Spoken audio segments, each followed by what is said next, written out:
bitch. No!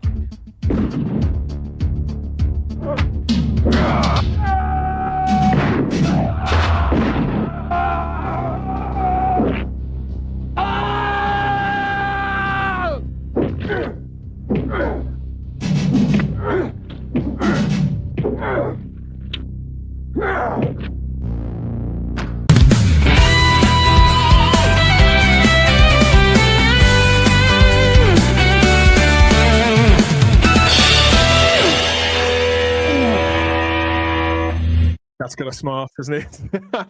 Love the complete absence of any squirting blood when his arm gets chopped off. That movie looked awful. No, you see, the sword was really hot, so cauterized. Oh, it instantly cauterized. It was saber-esque. So there's no denying, everybody, we may be living in the streaming age, but plenty of us are a particular breed of old dog, and our old habits die especially hard. We still hunger, yes we do, for the TV and the movies of our youth, but on the formats that we love collecting now.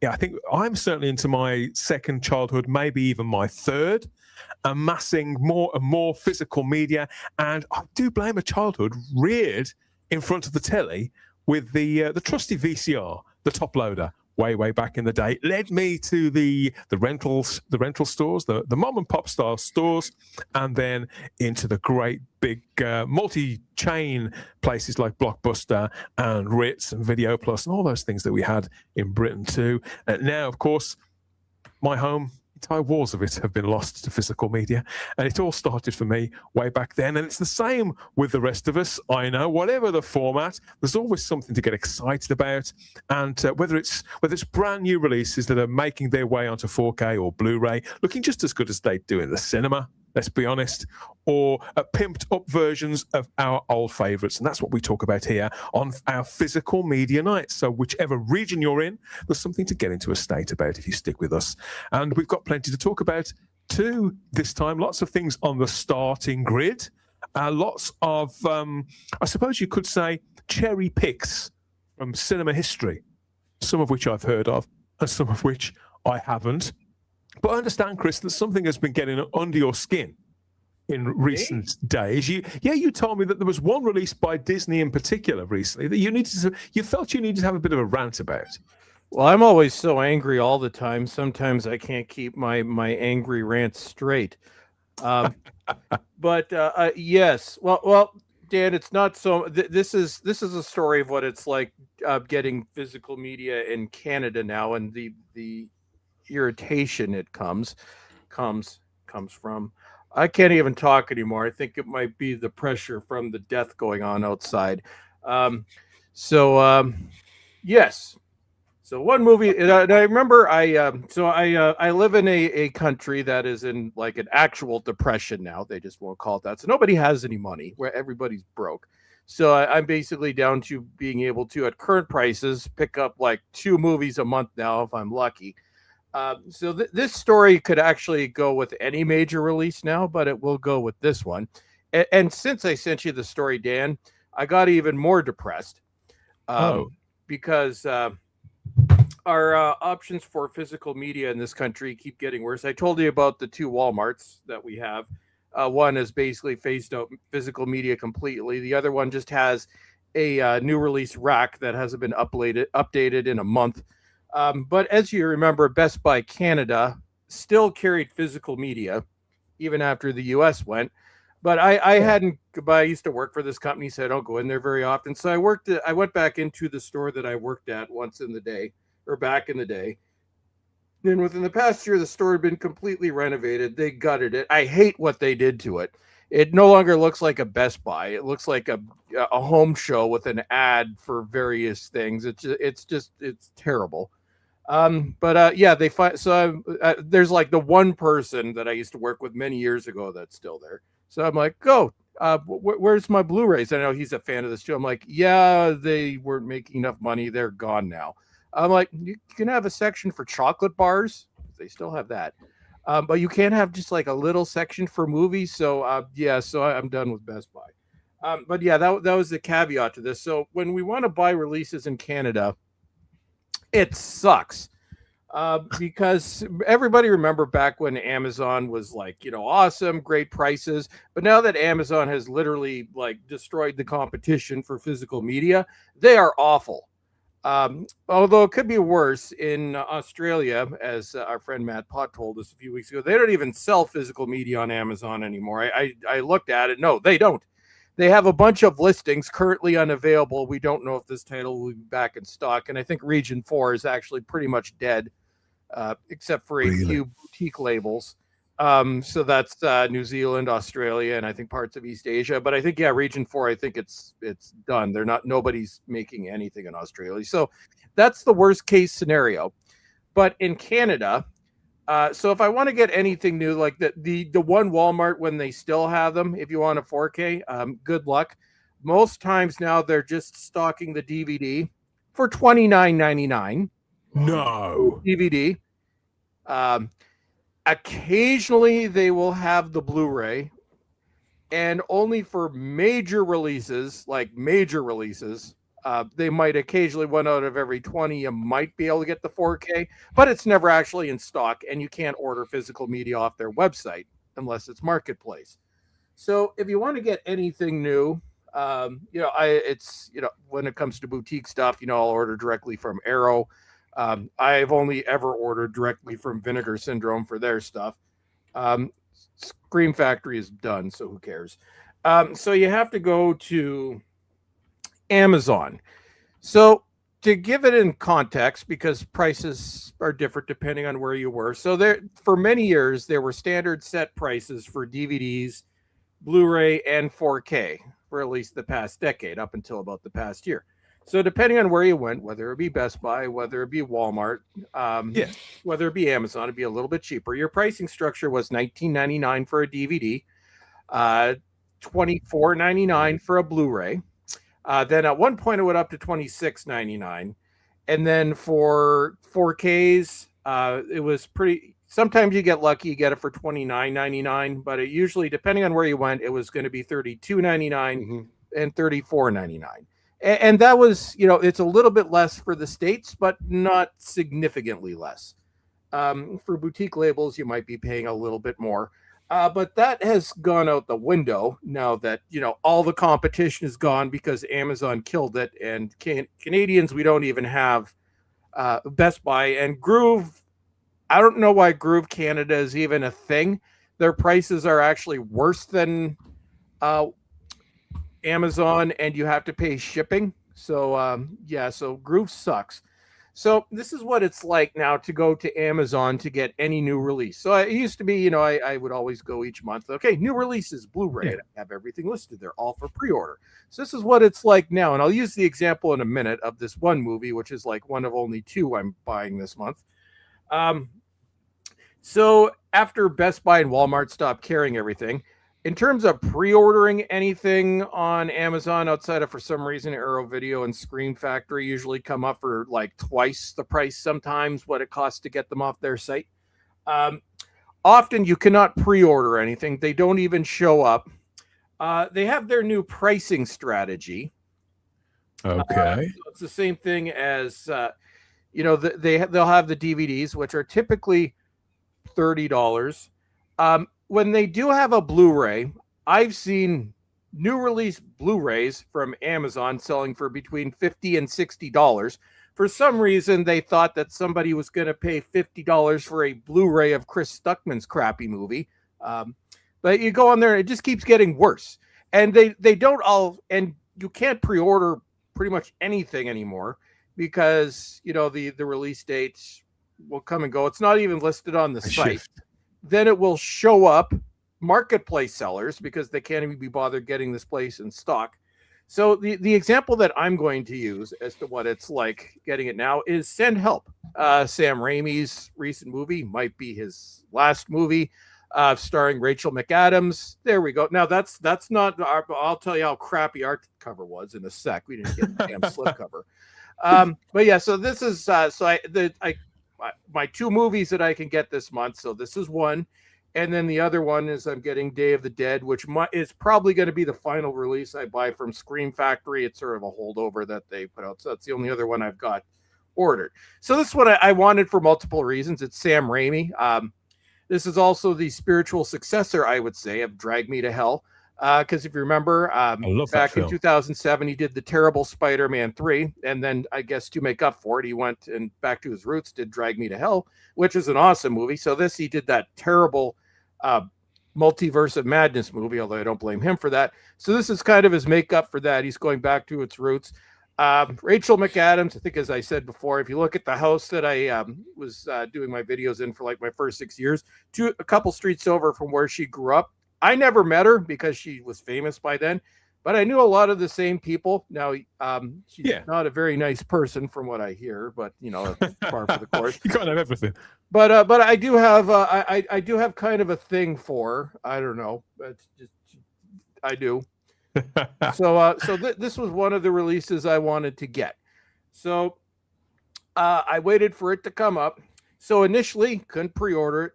Walmart had their DVD for $30. I'm like, I'm not buying a DVD and like the cases are so cheap. They're like paper and they're all crinkled. So I'm like, okay, I'll wait for the 4K to come up. Blu-ray was never even available anywhere. I think it's available in the US. So eventually it's like the listing finally comes up. Amazon Marketplace. Anybody want to guess what that was selling for? The 4K? $98 for the 4K. Whoa. So obviously I'm not doing that. So we wait for the Amazon price to come up, and your standard Amazon price when they actually do get it in stock now is usually $51 or $52. I believe this one eventually, when the listing came up, $52. Eventually had a big price drop that Amazon had to tell me about. It went down to $51.25, which is the lowest it was, and it was selling because this is the only place you can get this for 4K. It doesn't exist anywhere else. This is also Disney, although this is a problem across the board. All the studios are ripping us off in Canada because if you don't know, in Canada we also have for studio releases we have that stupid thing where we have to have the French on it. Thank God geek labels don't do this because they come from the US. So that's part of the problem. You get the bilingual crap. So I'm like, okay, I want to see this movie. It's probably never going to get cheaper. So I order it. So I think after tax, it was like $58 for something that like a year ago would have been probably $32.99.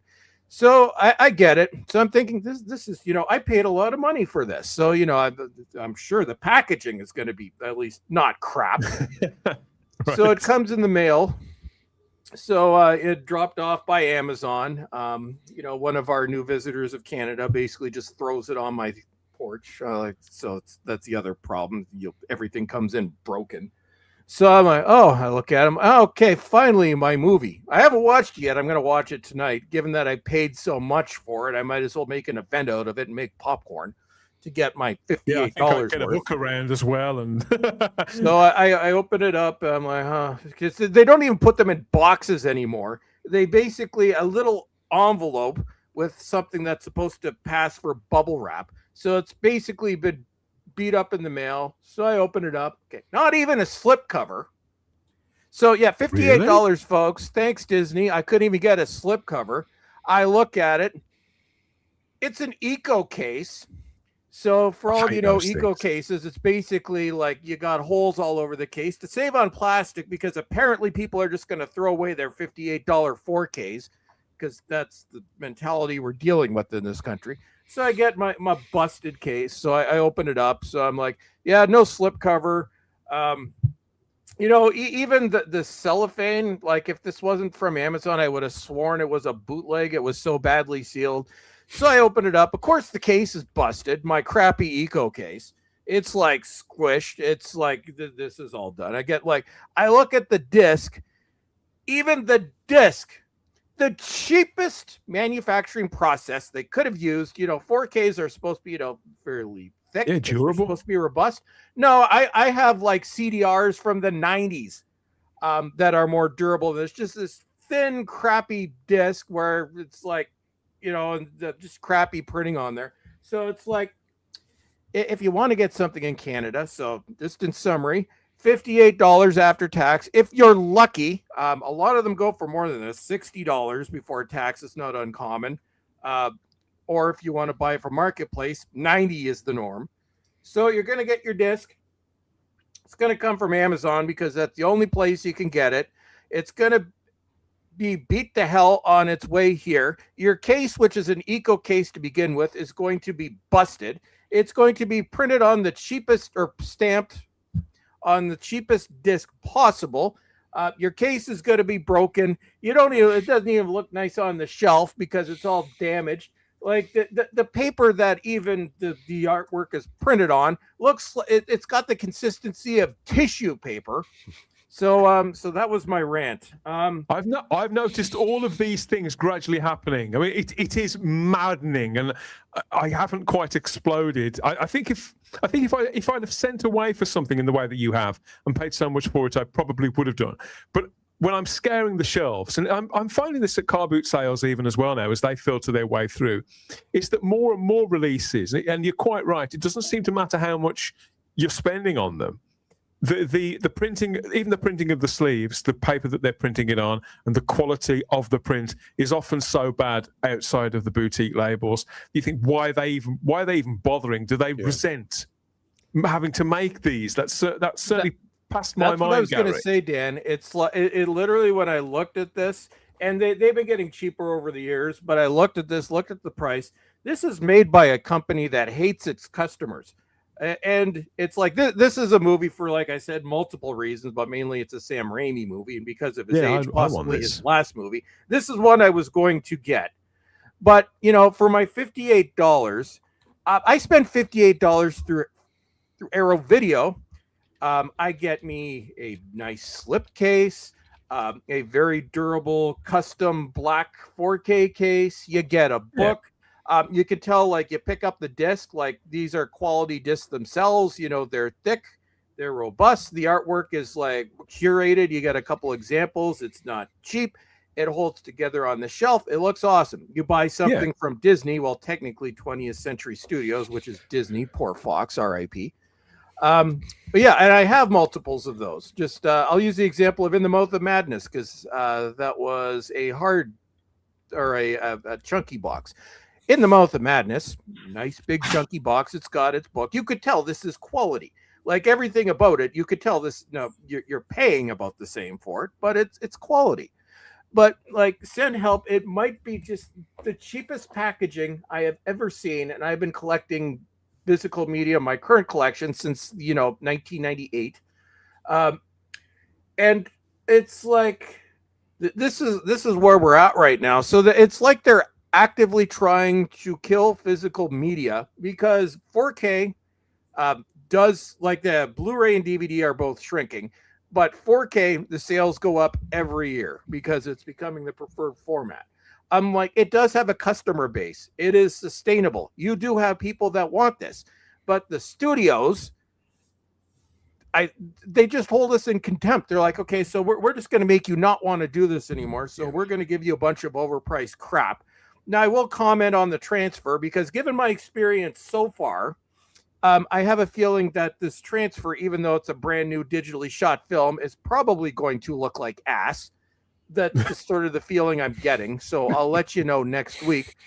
But this is what they're doing. And that's also the Best Buy thing. When, Best Buy, Canadian Best Buy, similar, but looked a little bit different from the States. Like, when we went into Best Buy and Future Shop, they were the same company, but Future Shop did have a physical media section, but it was more tech. When you went into Best Buy, like, 2/3 of the stores were physical media. The entire left-hand side, or the left as you're going in, was like CDs. Mm-hmm. The entire middle was movies, all the way back to, like, sort of the end of the store where they had a small computer section. Very, very tall shelves, and filled with DVDs, spine out. The selection was incredible. I go into, and so was the store I went into yesterday, back in the day. A special rack for new releases. Oh, in Canada we had two, because they had they had sort of like this little V-shaped thing at the front where they put the major releases, and then behind there was a full shelf of like everything, boutique labels, whatever. And it was so depressing when I went into it yesterday. Like I was generally depressed when I left this space because, you know, it was still kind of like that when I worked there back in the Stone Ages. But I go in, I'm like, those racks are nowhere to be seen. Like the store is, it's a home show. It's nothing but an advertisement. Yeah. Like I go in, it's like, oh, okay, so where they have where they had the section would have been half of it is now cell phones, which has the most profit. The other half is like smart home shit that can spy on you. So I was genuinely depressed when I left there. I'm like, God damn it, this is what it's come to, because I spent years in that very building. And that's where, you know, I got a lot of my earlier collection through like staff purchase and stuff. It was awesome. Yeah. When it was slow, we would just go and peruse the DVD and Blu-ray aisles. Now it's just, it even looks smaller in there. Like it's hideous. Yeah. They don't even have the racetrack around, you know, sort of in the center where you walk around the store. No, you got to go in between their stupid display sections because they want you to buy their crap. So that was my rant. So in summary, because there has to be a rant, I guess, at least in one of these. I think I've been ranting every week because I'm such a happy person. Keep ranting. But so this is my frustration. This is what it's like buying a new release in Canada, and there's no point ordering from Amazon.com because it's going to be more expensive. Not to mention tariffs and everything else we're looking at. So that's not an option. But Amazon.com is better, but it's not much better. So the selection is crap. Like when I just as an example here, I'm just going to go to Amazon right now. And this is what I used to do for years, like 20 years at least, since about 2005. So I just go, I'm pulling up the app on my crappy phone. My phone doesn't like me because I refuse to upgrade because I'm not an idiot. Okay, so we're going to go horror Blu-ray, which will also bring up 4Ks. So once upon a time, I would go do this. There'd be 200 releases. Okay, so I'm just going to see as it is right now. What do we have? So coming soon. Okay, so it's listing 43 releases. But here's the rub. So let's see. Do you want Scream 4? Oh, that's a deal at $52. Oh, 28 days later, you want that? Oh, that's going to be a deal at $65.99. Day of the Dead, $57.99. Let's see. You want The Burbs? Well, that's a special discount at $49.99. Some movie called Undertone, a Blu-ray for $32.99. Let's see. We got it. Oh, you want Ready or Not? 2 on no 4K, just on Blu-ray. Oh, $45.99. You want that Mummy movie? Well, this is a special sale at $44.99. It's like, okay, Chris, doesn't it make sense to have a mailbox in America and have everything? Well, here's what. Okay, you remember how excited we were about that Threads movie coming to Blu-ray? Yeah, $72.50 from Amazon.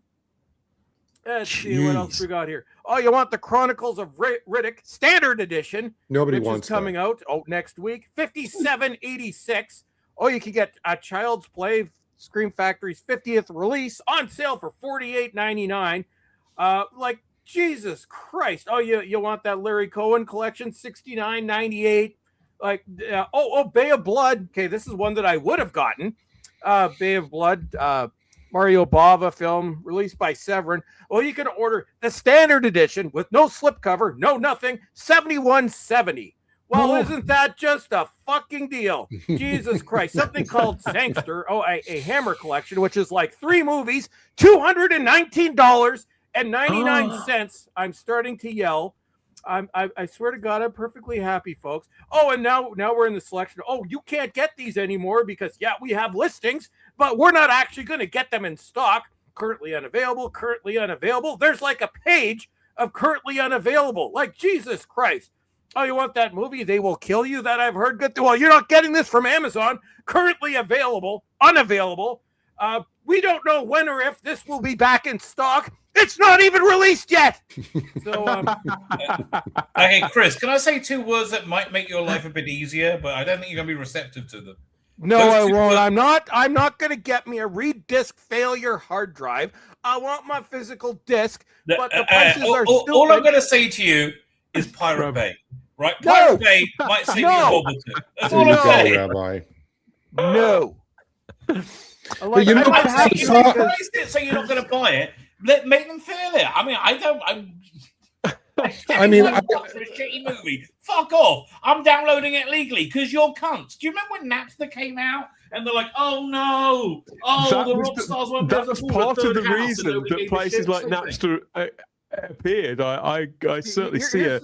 Here's the thing, parallel. Rabbi, and I know, and Gary and Dan will agree with this. I am perfectly capable of creating a bootleg copy. I did do it with like that British show we won't talk about back in the day, the lost episodes, the loose cannon reconstructions. I had all fancy cases and everything made up for those. So in certain cases, I have done that, but I've been collecting. Well, my current collection goes back to 1998, and there are still some early Blu-ray or DVDs that have never been updated. But it's a collector mentality, and we don't know why we're like this. I have no idea because I think corporations fucking suck. It's something broken with our brains, and most people say it's like a compulsion. It's like I have to have the official version. No, I'm the same. It's like, and and if you ask me to explain it, I can't. It just Yeah. does. We've got a comment, Chris, in the live chat from Ragnar. So many years with official releases. I look at my shelf. I've got like part of my horror section is right here. I can look at it. Like this one, I've got like this particular shelf. I've got a massive Arrow collection.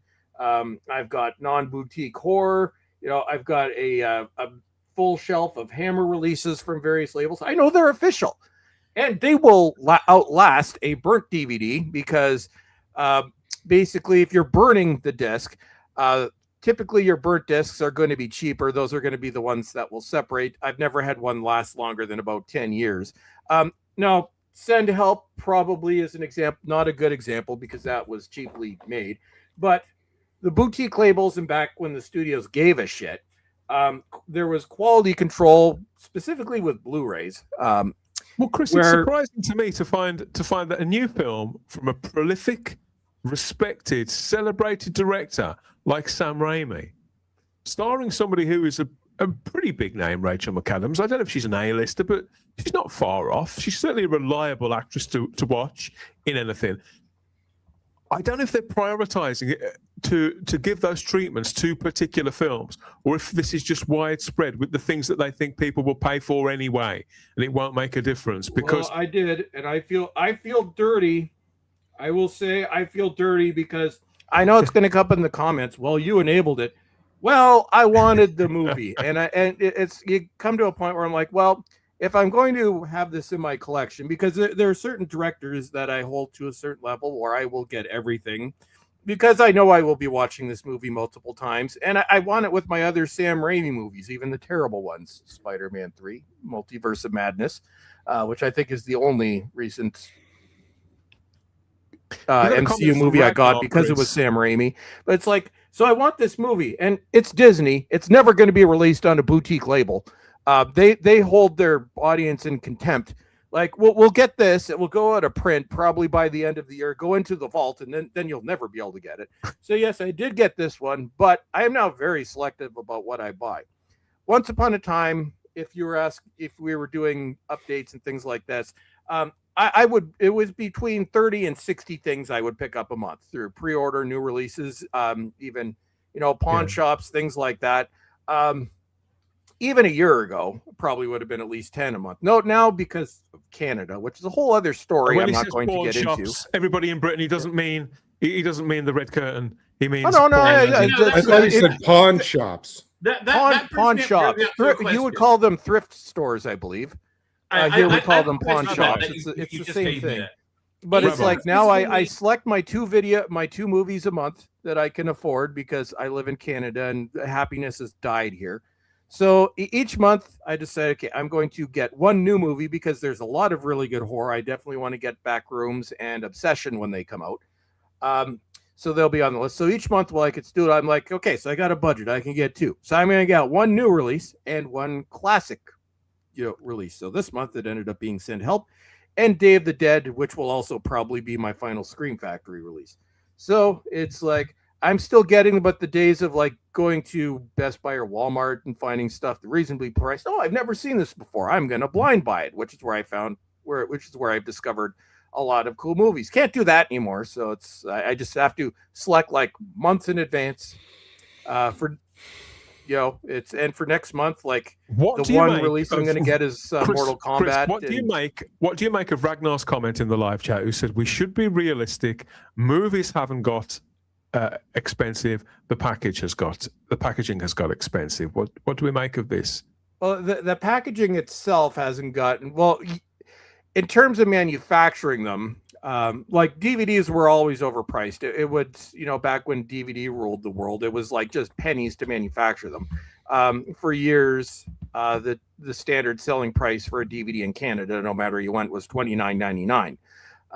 That changed over 20 years ago, but in the early days, because it was still kind of a premium product.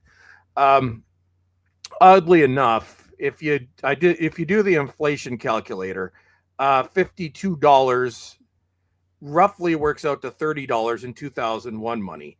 But they've gotten more expensive. It's meant because the manufacturing base is less. I think there's only one plant in the US that still manufactures them. I think there's in Ohio. It's in Ohio. A lot of them, oddly enough, are manufactured in Australia, even though Region 4 is effectively dead. Arrow typically manufactures out of Australia, so that's a tidbit for those of you. You'll get a little sticker saying made in Australia. That's for tariff things when they're coming into Canada. So it does not cost them $58 to create the piece of crap I got in the mail this week. It's still $1 at most. I'm like, you don't have to make it out of the cheapest shit possible, because your customer base are now almost exclusively collectors. And, there aren't a lot of them out there, but there are enough to at least maintain it. You still have, a handful of player manufacturers, which is another thing altogether. So it's, through inflation and things like that, things get more expensive to manufacture, but it has to be within reason. This is not 1999, where it's a brand new technology where your average DVD player, it's basically, I hate to use this word, but it started out as technology for the elites, the rich people. So back then it's, you have your $1,000 player and you could justify that kind of price. Now we've had decades of reasonable prices, and you've literally doubled those prices overnight. So even though you have collectors that are willing to spend that kind of money, only to a certain extent, and it comes to a point where I'm reading off some of those prices where you have, if I wanted to get threads, $73. No, I'm not doing that. So if they wanted to kill physical media, what you have to do is you kill off all the competition, Walmart, Target, Best Buy. FYE is probably going out of business. Sunrise Records in Canada, they suck now. So you get rid of all the competitors. So now you have to go to Amazon, and we're going to start everything ridiculous prices marked up to insane levels. And that's how you kill the industry, because yes, we do want to collect this stuff, but I think everybody has their limit. I think in terms of what I'm looking to spend, the fiasco this week is my limit as to what I'm looking to spend. Because do I really want to spend $58 on a busted eco case on the cheapest? I've never been through the ordeal that you have with this, Chris, but I have noticed all of these things happening here. And I'm more selective than ever, Gary, in what I buy. I'm a lot less interested in new movies anyway. Yeah. But obviously the boutique releases are what catch my eye for the most part. But there are certain, just as Chris says, with directors or stars or things like that, I've got to have the latest film by, if there's we all have them, don't we, where there's the stars align, we think, oh, that is for me, that's aimed right at me, for whatever reason, for superficial reasons or for intellectual, esoteric reasons. It doesn't matter. But the idea that you can cut your cloth depending on your budget and still get treated like this as a customer, it is infuriating, isn't it? Well, I know, speaking for myself, the days of just kind of, I already have this on Blu-ray, but it's coming out in 4K automatic. I have to get really like selective. It's like if I already have it, because I have a machine that kind of upscales, if I already have it, there has to be a really, really good reason for me to buy it again. Like amazing amount of new extras, or they've done something to it which makes it unmissable, because you have to, I mean, you finally have to give in to the economic factor that Chris has been kind of ranting about. It's like, well, you know, gone are the days where you could cost, you know, 20, 25 bucks to get another copy of something you already have, unless there's a really, really, really good reason for you to do it again. And so whenever I see really these days anything come out, especially if I already have it, I'm looking at the specs. I'm waiting to see what extras are going to be on it, like a full list of what's there that I'm getting on some of the boutique labels like Via Vision or whatever. They announce it, but then a few days later they'll say, okay, here's all the stuff that you're getting. I was actually, I'm not going to be specific because we might be talking about them later. There was a couple of things that are coming out this week, for example, from Viavision that I was really excited about. And then you read in and you find out, oh, these are cropped, you know, they're HD, but they're cropped. It's like, no, you know, I'm not going to pay $200, $300 for stuff that's not exactly what I want. Legit. So I think these days you just have to be discerning. I mean, unless you're independently wealthy and you have just money to burn, you can just buy whatever. But you've really, really got to be discerning on, are you getting value for money on something that you don't currently have? Because Chris made a mention offhand that he watches movies multiple times. A lot of times, if I'm going to get something that I'm probably going to watch no more than once or twice, is it really worth it? You know, for example, the new Avengers set that came out in two different versions, one from Viavision and one from like Studio Canal in the UK, like last year. I have the DVD of the new Avengers. Now, the audio, obviously, the quality isn't as good as it will be on 4K or remastered, but how often do I watch that series? Hardly ever. So do I want to drop now another $150 to get an upgrade on a show that I will watch maybe once? You've really just got to kind of you really got to have all these factors in play now if you're buying anything. No, I'm the same. I think that when I recently watched, I've seen a couple of movies that have been listed with Arrow and various other places, and I thought, oh, I've been attracted by that. But I thought, well, I've got the DVD. I haven't watched it for 15 years. Maybe I should watch it again. It was the Teenage Mutant Ninja Turtles was a prime example where I nearly got caught up in the FOMO of buying that big box set. I thought, I was never that keen on these in the first place. I'll take a look at the movie.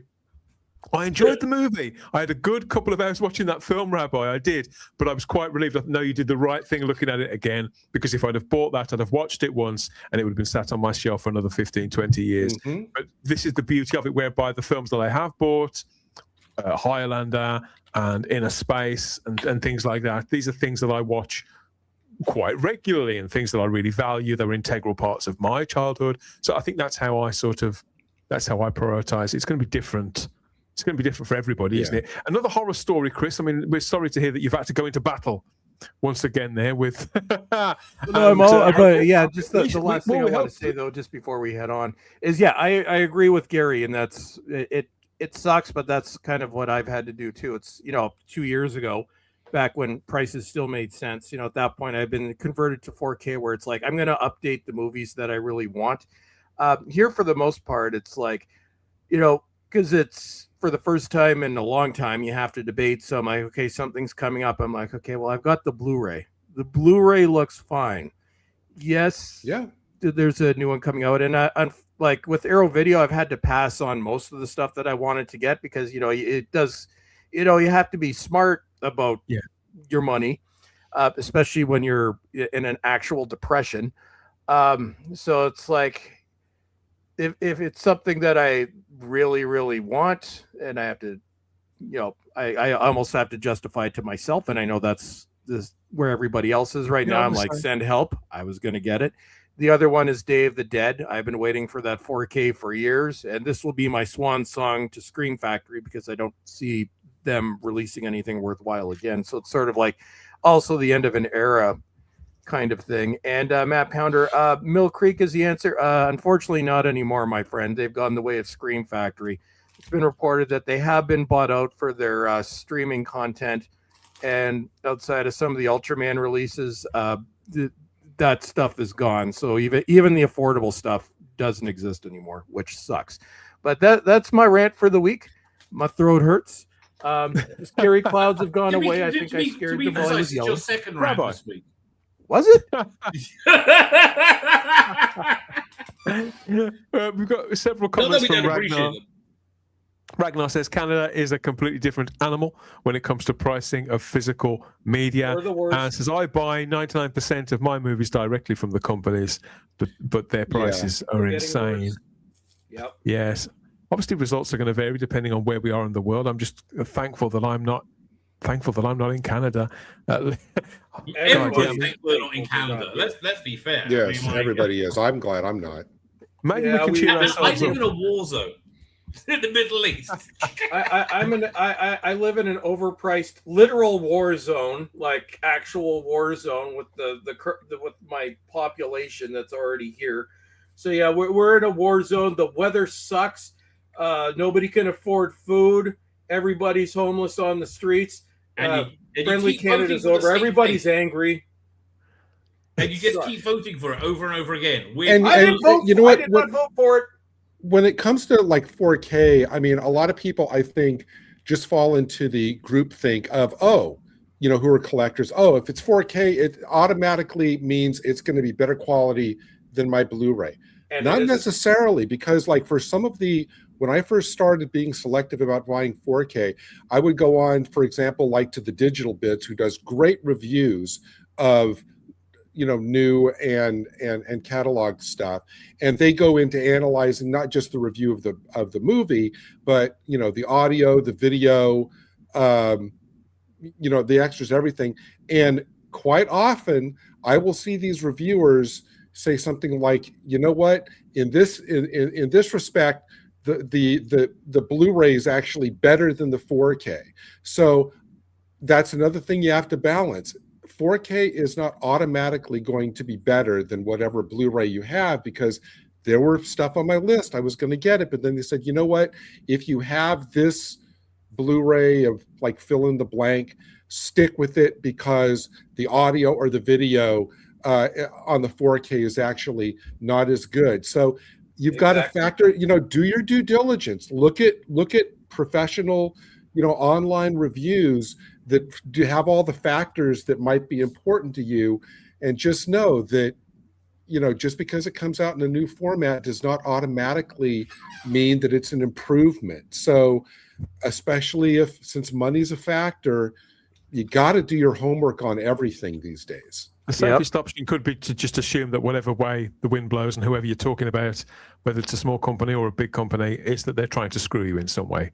That's probably the best way forward. It's generally, but yeah, there's some bad, especially early 4K. Early 4K was crap. They were upscaled 2K releases. It was all studio back then. But, it's the launch of all three formats. Early DVDs were worse than VHS. Like, they were terrible. Early Blu-ray, the old VC1 transfers and some mutated MPEG abomination they were using when they first came out. Oh, I remember looked that. terrible. Yeah. And early 4Ks looked terrible. But no, and what Gary said is exactly right. I learned this the hard way because I was an earlier adopter to 4K. And a lot of those releases, especially from studios, were just bad. And now with studios, and some of them are Paramount, apparently is terrible for this. They're using AI to upscale. And one current trend is frozen grain in sections of the screen because the AI froze the grain. Apparently it's Planes, Trains, and Automobiles is the worst case example of this. I dodged a bullet with that one. But yeah, you have a computer doing it not properly. And when you have grain frozen in the background, you done screwed up. So it's it's like the Criterion release of Silence of the Lambs, which came out in the mid 2010s, leagues ahead of the crap that came out on 4K back in the late 2010s. Like, not even comparison. The Scream Factory release, Blu-ray release of Friday the 13th Part 1, infinitely better than the 4K that Paramount put out on their own. So you have to look at it, but it's also, is it worth it? And I like my pretty packaging, but do I want to pay a fortune for it? Yep. Not anymore. It has to be. Now, in my defense, I still have my Stranger Things order up, which is, well, no, that's probably like one I'm going to keep, because I did get it at an insanely low price, which is no longer available.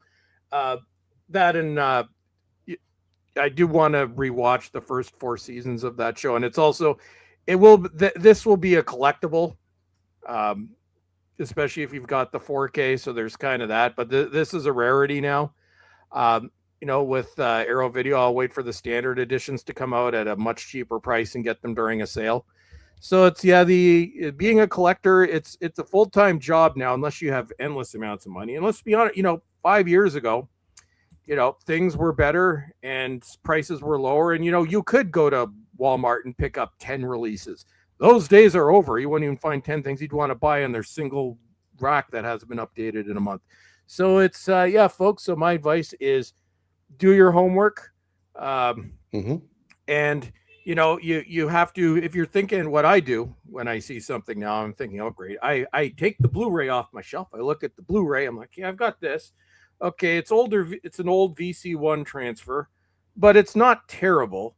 And yes, this ad I'm looking at here for this 4K, it looks very nice, but honestly, what am I going to get out of it? Can I live with just what I like?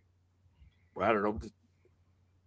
Could I live with my? I was going to use Terminator 2, but no, that's crap. Megan, just because it happens for some reason to be here on my desk. Megan 1, I got the Blu-ray. It's an okay movie. The less said about the sequel, the better. It is out on 4K. It is very expensive on 4K. So I asked the question, just as an example, do I want to spend what is around $50 to upgrade my copy of Megan, or do I want the original Blu-ray that's off the shelf? I'm going to keep the Blu-ray. It does look as good as the 4K. I don't care. It's only a movie that I'm going to watch every few years. I'll just stick with that. So that's what collecting is now. It's about not hoarding and buying everything. Because I kind of laugh when I see some of these Blu-ray channels. Now, some of them, they do get free copies, but a lot of them, you'll look at them, they're buying them themselves, and they have these stacks. I'm like, how are you affording this? What does your credit card bill look like? The other advice I can give, the biggest advice, is do not buy this stuff on a credit card, which I don't. I haven't in like 20 years. It's like, if you don't have the money, don't buy it. What? This become am I suddenly a financial advisor? Am I Dave Ramsey? Don't listen to Dave Ramsey. He's an idiot. I think what we need to do is to cheer ourselves up a little bit about things. Whether we're actually going to buy them or not, whether we can afford them or not. To go off on a flight of fancy with a trusted retailer and label, Chris, who, if we do ever take a punt on whatever they're gonna send our way, if we do get cited on them, then they never really let us down.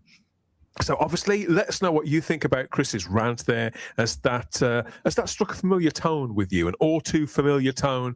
Let us know in the comments. You can tell us. You can let rip. You can let rip as well, a bit like he did.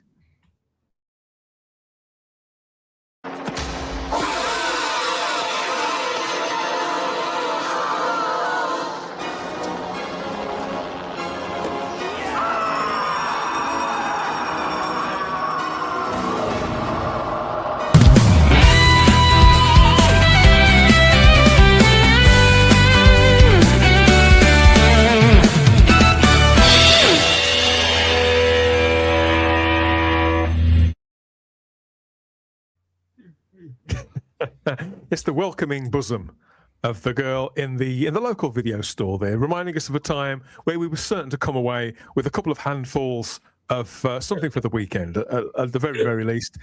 Takes us back to happier times.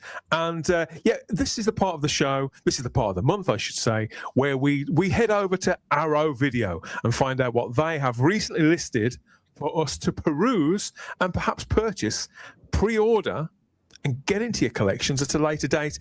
Various different territories, lots of different prices, certain editions. Sometimes they're 2 discs, sometimes they're 3 discs. Sometimes they've got hard boxes, sometimes they haven't. And we've got all the details of all the releases coming up in August. You'll be thrilled to learn.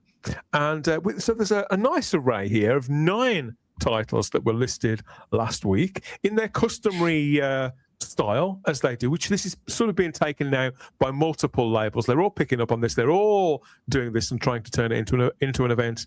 But from the ones that we've looked at recently with other labels, I don't think anybody's managed to get this sort of eclectic mix in the way that Arrow have, that seem to have something for just about everybody. There's lots that I haven't heard of, that I haven't seen, or things that I haven't seen in a long, long time. So I thought we could take a look at this and compare notes about what may tickle our fancy or be a requisite blast from the past, Rabbi. First of all, in the top corner is a film called Stefan from 2022. Now, I'd never heard of this, and it looks suitably disturbing there, Chris, but it says it's a darkly comic thriller set in the world of amateur filmmaking, and that is as bleakly funny as it is disturbedly twisted. This sounds like your sort of thing. It says it's part found footage, part sinister thriller, and a reflective black comedy, a punk filmmaking slice of the finest and most chilling of entertainment. Is this the kind of thing that you'd watch, Chris? Have you heard of this? It's by the same director of Creep. This is one that I would have considered, although this is one of their Region 2 only releases, and I don't think this is even available in North America. So this is one where, had it been North America, I would have picked it up eventually. It would not be a pre-order. This is one that I'd wait for a sale. But obviously, I'm fairly certain their Blu-rays, because of rights issues, are typically region locked. Their 4Ks aren't.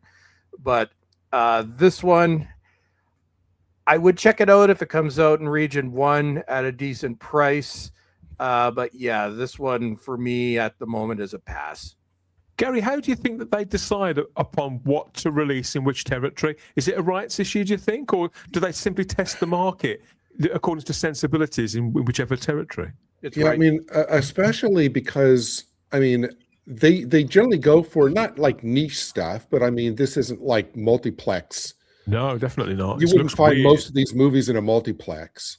So, and they must think, I mean, Dan, I would think they have to think they're going to sell. Otherwise, it's just a colossal waste of time.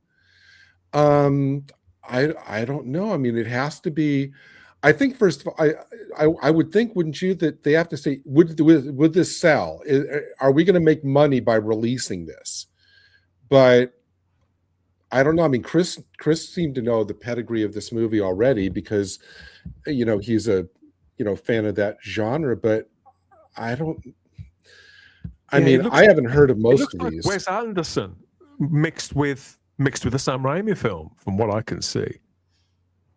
I mean, does Arrow do like limited like numbers of like they limit it to like say like 1,500 copies or whatever, so that their risk isn't that great? Yes. Okay.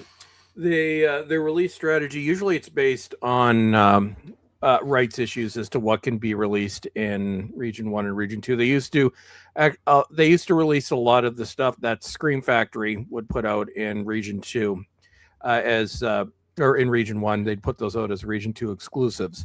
But all their first run releases, you'll notice the ones with the slipcovers and anything with obviously the chunky box set, they are limited edition.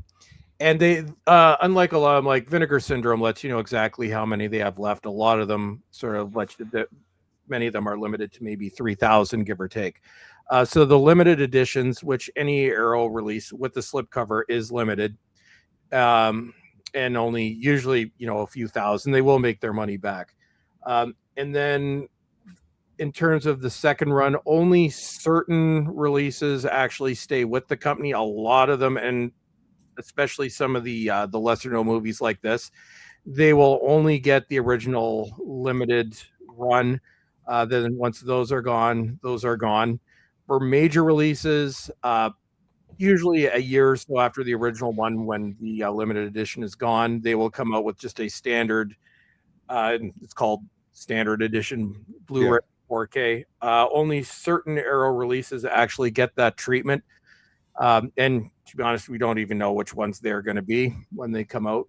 So if you see something that you want from Arrow Video, best jump on it if you can, and it makes sense.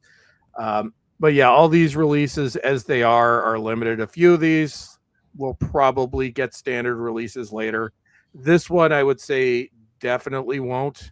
And considering they could only do this in region 2, I have no idea why, but almost certainly rights. I would doubt you'll see something like this after the original release, because there just wouldn't be the demand for it. If you want to stay fan, you can you'll probably buy it when it comes out. Yeah.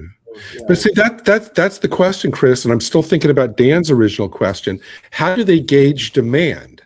Because I mean, if it didn't, do they look at the box office to see like how much it made if it had an original run or something? They have to sit around a table with some kind of metric to gauge demand.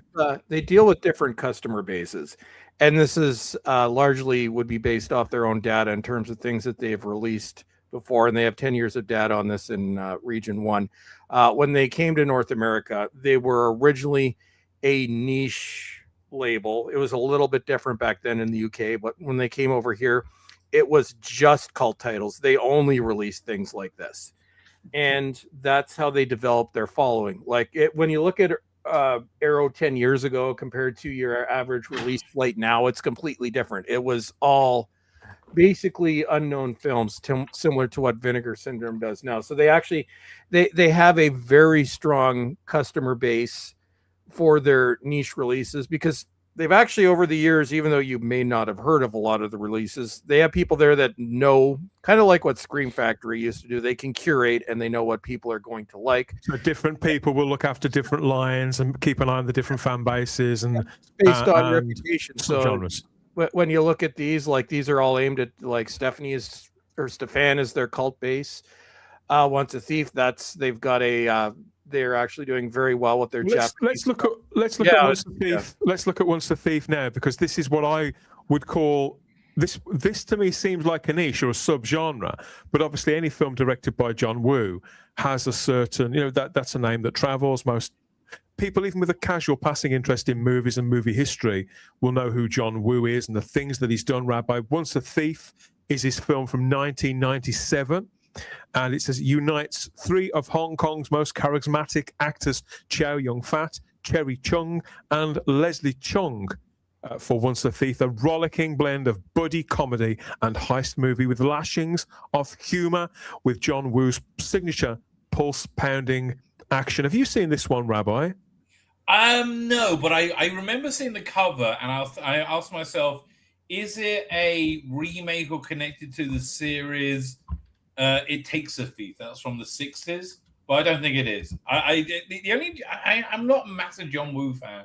I remember seeing Hard Boiled like when in the 90s when that was on video. But yeah, no. Is it subtitled or is it in English? Is it in English? I think they've all got subtitled options. The features and the specifications of these are so dense that and so thorough. I would imagine that they would. It says here that it showcases John Woo's love of classic French crime capers and his comedy chops and flair for action. That's in the blurb from Arrow. This is also out on the 3rd of August. I don't think I've seen this one. I'm again, just like the Rabbi, not a huge John Woo fan. I've seen, I love all his films that he's done since he's been working in more mainstream. But Mission Impossible 2 and all that kind of thing. Right. Some of the earlier stuff I like, Gary. I've seen a few of them that people sort of recommended to me, and some of them left me cold. Some of them I really enjoyed. But this does look kind of unique. It does look more like the kind of thing that I would enjoy because it looks quirky. And I think that if something has a sense of humor, which I feel that some of his films didn't always, or certainly not a kind of humor that I could tap into, then I'm more predisposed to give it a try if I think it's trying to amuse me. Yeah, so something like this, I've not seen this movie, but I like the genre, like heist comedies. I love, if they're done well, they're great, and it Because it seems doesn't like matter that's where they're made what in the this world is. either, does it, Gary? Because they all No. play on similar tropes. Yeah, I mean, a heist action, and John Woo, there's going to be doves in slow motion flying around probably. This is, if I saw this, like say on a Blockbuster shelf, and it was like dubbed or had good subtitles, I would go, I'll try this because I like the genre. Same. So they're releasing this because this they've always done, like, they've done cult, but it was half cult, half foreign films. And over the past few years, they've actually Shout Factory has as well. They've done really well with Japanese movies. Shout has put out a lot of J-horror movies over the years, but they've actually kind of developed their own fan base revolving around Japanese movies in general. So this is, I think each month they have at least one. This is one that I'd pass on just because, I have to pick and choose what I'm going to get. It'll look good. I can tell you how much. It's the same with me. I'll make a note of films that I see like this, Rabbi, if I've never heard of them or they've fallen through the cracks. And I think I'll look out for that at a car boot sale, in a second-hand shop, or in some sort of right. Sort of I deal wouldn't somewhere. pay like $75 for that. I mean, like, I understand there's fandoms for everything. It's just, it's just not me at all. Right? Yeah. I am not buying a 4K player just because it's too ridiculously expensive. And I think, Chris, all your arguments 4K are 100% sound. I just don't give. I mean, like, if they brought the price down and they put out like, if I could buy the like the James Bond on 4Ks and they were all good transfers and it was like $100, maybe, but it's not going to be $100. But it's ridiculous how expensive it is. And actually, and that makes sense, Rabbi, and in your position is perfectly understandable as well. Kind of like the example I used last week. Like, I used to be a massive, like, I used to have a collection of 500 CDs, sort of kind of left that hobby behind and just became a casual thing, sold off my CDs well over a decade ago.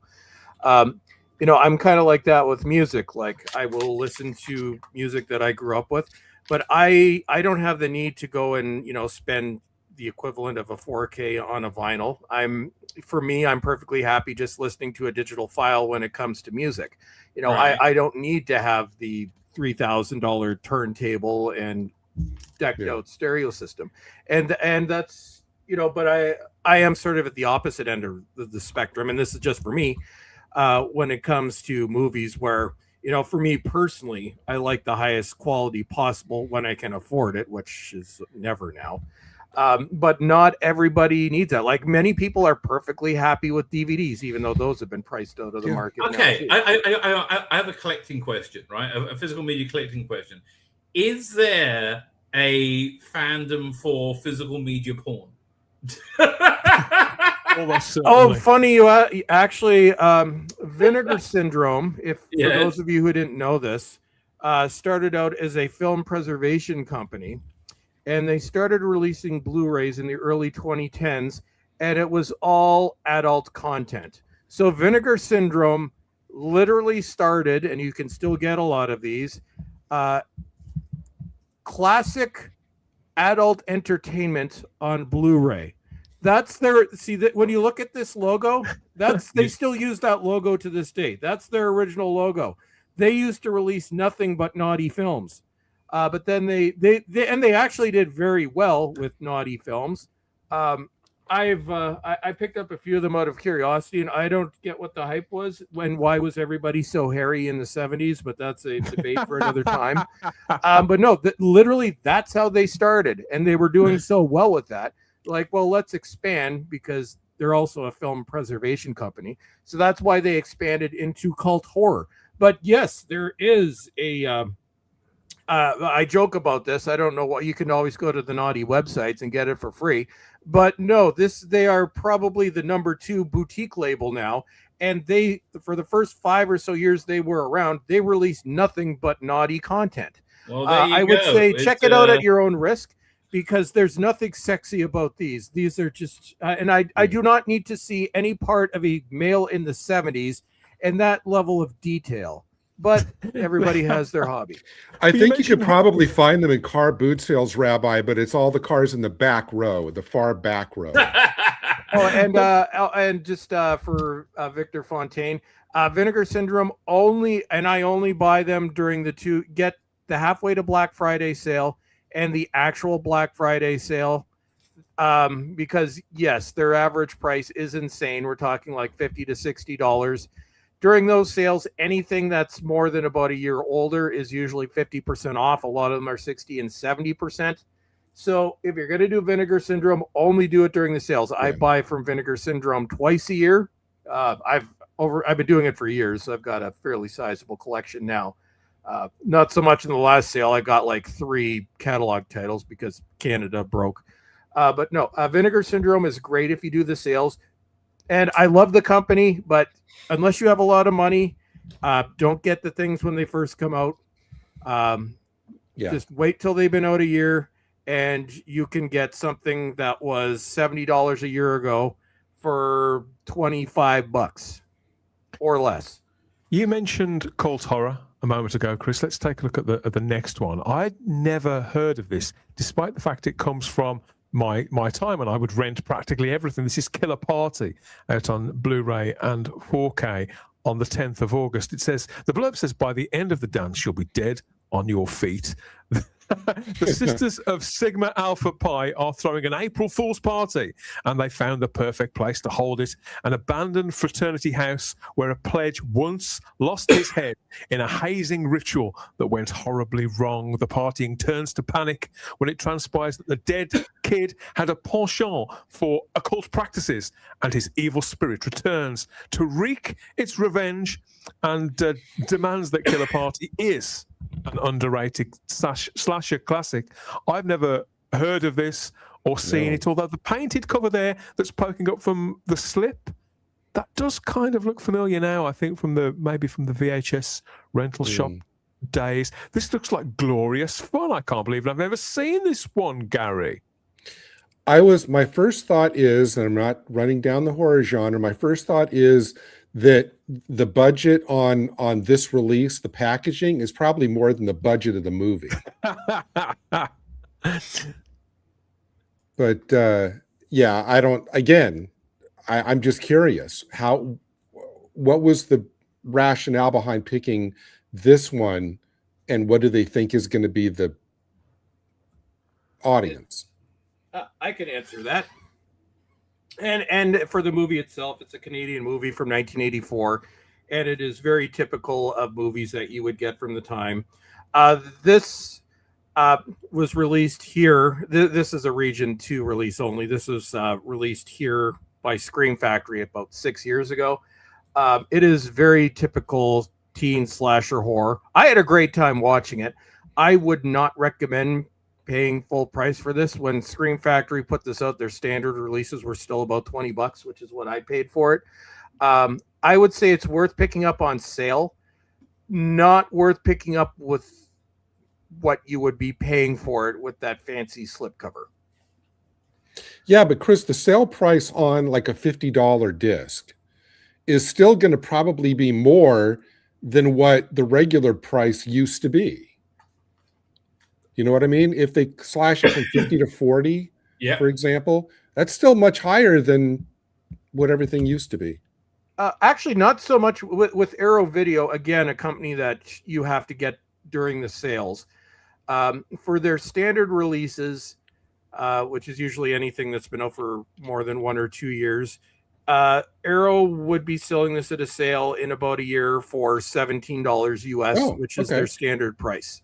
All right. So with Arrow, for their back catalog stuff or anything that you don't want to buy at release date, and these are releases that have since had standard releases, although sometimes you can get slipcover limited editions.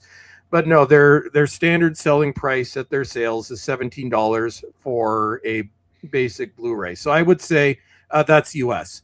So I would say wait for this one to go on sale. This is not going to sell out. This will be available at their sale in a year. But again, this is Region 2. It's still in print from Scream Factory, although it's probably insanely expensive now. Yeah, this is another one which is only available in the UK. So it does seem strange. No, when it will. Scream Factory has the rights for it, and as far as I know, they renewed the rights for another 5 Well, but years. I think he means like for this release. set. Yeah. Oh no, they know that this one will sell. It did very well in North America. It sold out, and Scream Factory renewed the license to keep it for another 5 years. So based on how this sold in North America, and keep in mind it's the same person that commissioned this for Scream Factory is now literally the exact same person who just commissioned it for Arrow Video. So you have a lot of inside knowledge there. Okay. But no, this is this is well known amongst cult horror fans. It's actually there's Canadian horror, which was a thing in the 80s, and you can kind of tell them right away. They're all shot around the University of Toronto. This is one of those classic Canadian horror films. So it's basically insider information because the same person commissioned this on 2 different companies. What I find with a lot of those films is that they turn up late night on cable channels in Britain. They're quite easy to come by if you like make a note of a name, because I'd never buy this on any boutique label, but it's the kind of thing I know that I'm likely to come across late night or streaming somewhere that I'm already subscribed to, because even Amazon have some of these sort of cheaper slasher comedies and horrors and things like that. They go, I'll make a note of that. That could be a fun time in front of the telly. It holds no memories for me. But anything I watch from the 80s that I've never seen before can often cast a certain spell on me in a way that only 80s films can. Same with anything else from when you were growing up, I suppose, whether you saw it at the time or not. Which leads me to the next pick. This is a major hit, Bill and Ted's Bogus Journey from 1991. Once they made history, now they are history. This reunited Keanu Reeves and Alex Winter as it says here, the dim but destined heroes in a bodacious blockbuster which pushes the series into darker, weirder, and even more excellent territory, packed with surreal visuals, quotable gags, and a totally righteous turn from William Sadler as Death himself. You seen this one, Rabbi? Did you go to the cinema? I saw it in the day, and it's deeply meh. I pirated this from VHS when I worked in the video store. But yeah, no, it's deeply meh. It's a very deeply disappointing sequel to a wonderful movie. It's nice seeing Keanu Reeves and Alex Winter again, but it just doesn't have the charm of the first one. Doesn't gel, does it? Yeah. The third one actually does, I would say, even though it's a bit loud and keeps going, right? The one they did recently was okay. Yeah. Face the Music. Sorry? Bill and Ted Face the Music, it was called. That's the wasn't it? one. Yeah, the whole thing was it's all about based around them making this great song or something, and it was just it fell apart at the end. I don't know. I mean, this was massively popular in 1991. It got me. I'd seen the first one on VHS. I'd rented it, had a great time with it. Got a real soft spot for it to this day. Went to see this at the cinema after a few pints, and just like you, Rabbi, it kind of left me cold, with the exception of William Sadler, who's terrific playing Death. Right. Was he in the Face of Music? I can't remember. I think he was, wasn't he? Yeah, he does. I believe he returns in that, but I haven't seen it. Yeah, no, nice release. But I wouldn't buy any of these things. I'm looking at it first plate. I'm like, fuck no. Really no. Can you put all them on for a second? So I want to see is there anything that vaguely interests me that I can't say it's insane to spend the money on it.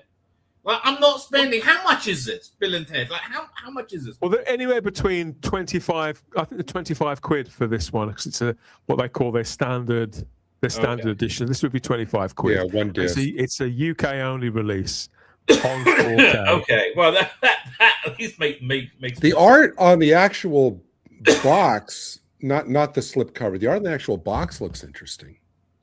It's the that looks like same. the What we same know art, of it. it's just a different That would be their No, I special mean new alternate. the with the scythe, the death with the scythe up on the top. Yeah, That's I their prefer the special slip- artwork. myself. I think that was the cinema poster when I went to see it. But again, just like with the Turtles, these are films I go back to very, very occasionally. But if it's a choice between this and the first one, I'll always go for the first one. Okay. And I'm sure there's plenty of people who had a great time at the cinema with this, who got tanked up like with their mates, like I did. My friends all love this. My mates from around the time, Chris. So people who were like 16, 17 then, they're all into their 40s and 50s now.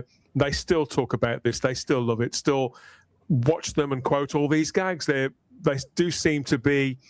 You had to be there to sort of to feel it to some extent, I think. God, I love the Star Trek robots. I scenes in forgot this about the movie. robots. I'd rather watch Speed Racer, the one from like the Wachowski brothers, yeah.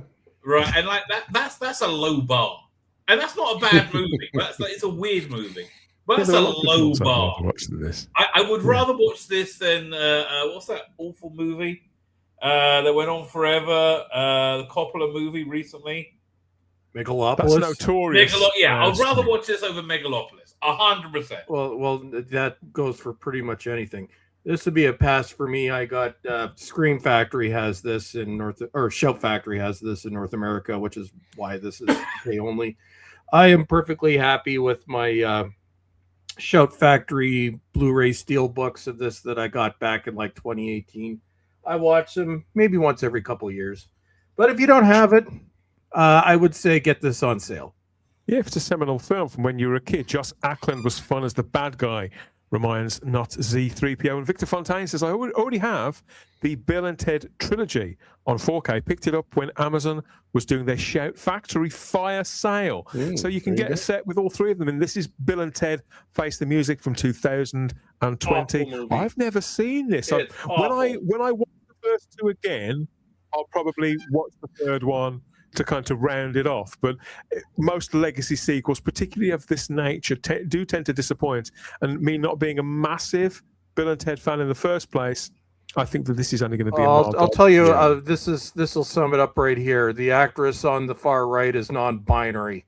Oh God! So yeah, it's awful. It is. Well, look at when it was movie. released, the early days of that. So summer 2020. My title for this would be Bill and Ted Fuck Right Off. I tell you, the movie was pretty good though. I genuinely, that movie was pretty good. I hated it. Oh, hey, for those of you on, listen, I wouldn't go to the cinema to see it, but it was on a streaming service, wasn't it, for free? oh yeah, that's kind of fun. Look, I'd rather watch the third one over the second one. It's not even close. It seems to me, Rabbi, Star Trek scene is classic. If you ever saw that Jay and Silent Bob reboot film from around about 2020. Yeah, I kind of remember. It sounds similar to that. That wasn't very good either. There was a couple of half-decent gags, but it was mostly riffs on the original film with a few sort of winks and nods to modern-day identity politics, blah, blah, blah, blah. It was a tiresome load of old twaddle. And I know a lot of people feel that way about everything Kevin Smith's ever made. But I really loved the first Jay and Silent Bob. I think he had a good beginning of his career. When he was like, when he was very much interacting with his family. Before he became a simplified poser ideologue. It could be. But like he was kind of seemed friendly and fluffy then, but now he's like a dick. Now he's an asshole. Yeah, he's like Jack Black. He's got worse. I can't even watch the Kevin Smith movies I used to like. I wouldn't mind seeing the Angel one again. What was that one? Dogma. That was a solid movie. No, I passed on that 4K. Again. It's just come out again in Britain. I saw it last week. It looks a bit sort of low effort as regards packaging, but it's with a decent label. So I'm thinking about picking that up because I haven't seen it in a long, long time. And the DVD I've got is fucking terrible. So I could be I've going got for that myself again. in the mood to watch Speed Racer, by the way. I'm sort of in the mood to watch Bill and Ted's Excellent Adventure again after all this time. Bill and Ted's Bogus Journey is the one I tend to sort of sniff at a little bit, but it's out on Blu-ray on the 17th of August. Which one? The second one? Yeah. I don't hate it. I don't hate it, but I'm just yeah. I think the rabbi when he says it's meh, that's kind of how I feel about Meh. it as well. It raises Yeah, a few it is smiles. meh. I like it. For me, it's Well, awesome. But the third one is dog shit. Okay. Hail Bowles Trek says Thanks, Mark man. Santos in the live chat, aimed at kids, says Nicholas Horton. Not with that price. And who remembers the Bill and Ted animated Yeah. show that I never remember made it that. to Britain? They made animated versions of everything in the Yeah. 90s. And it I was watched shit. I that remember. stoned out of my skull once. It was fun. Yes, he is. He is a complete fraud. I can't stand Yeah. the guy. I can't listen. I stopped listening to his What's podcast, the watching one? his Men in animations, Black his was the movies. best animated show. Yeah, I From quite like a enjoyed movie. that. I like the Godzilla animated series that came out of the Devlin and Emmerich movie as well. I thought that was really good.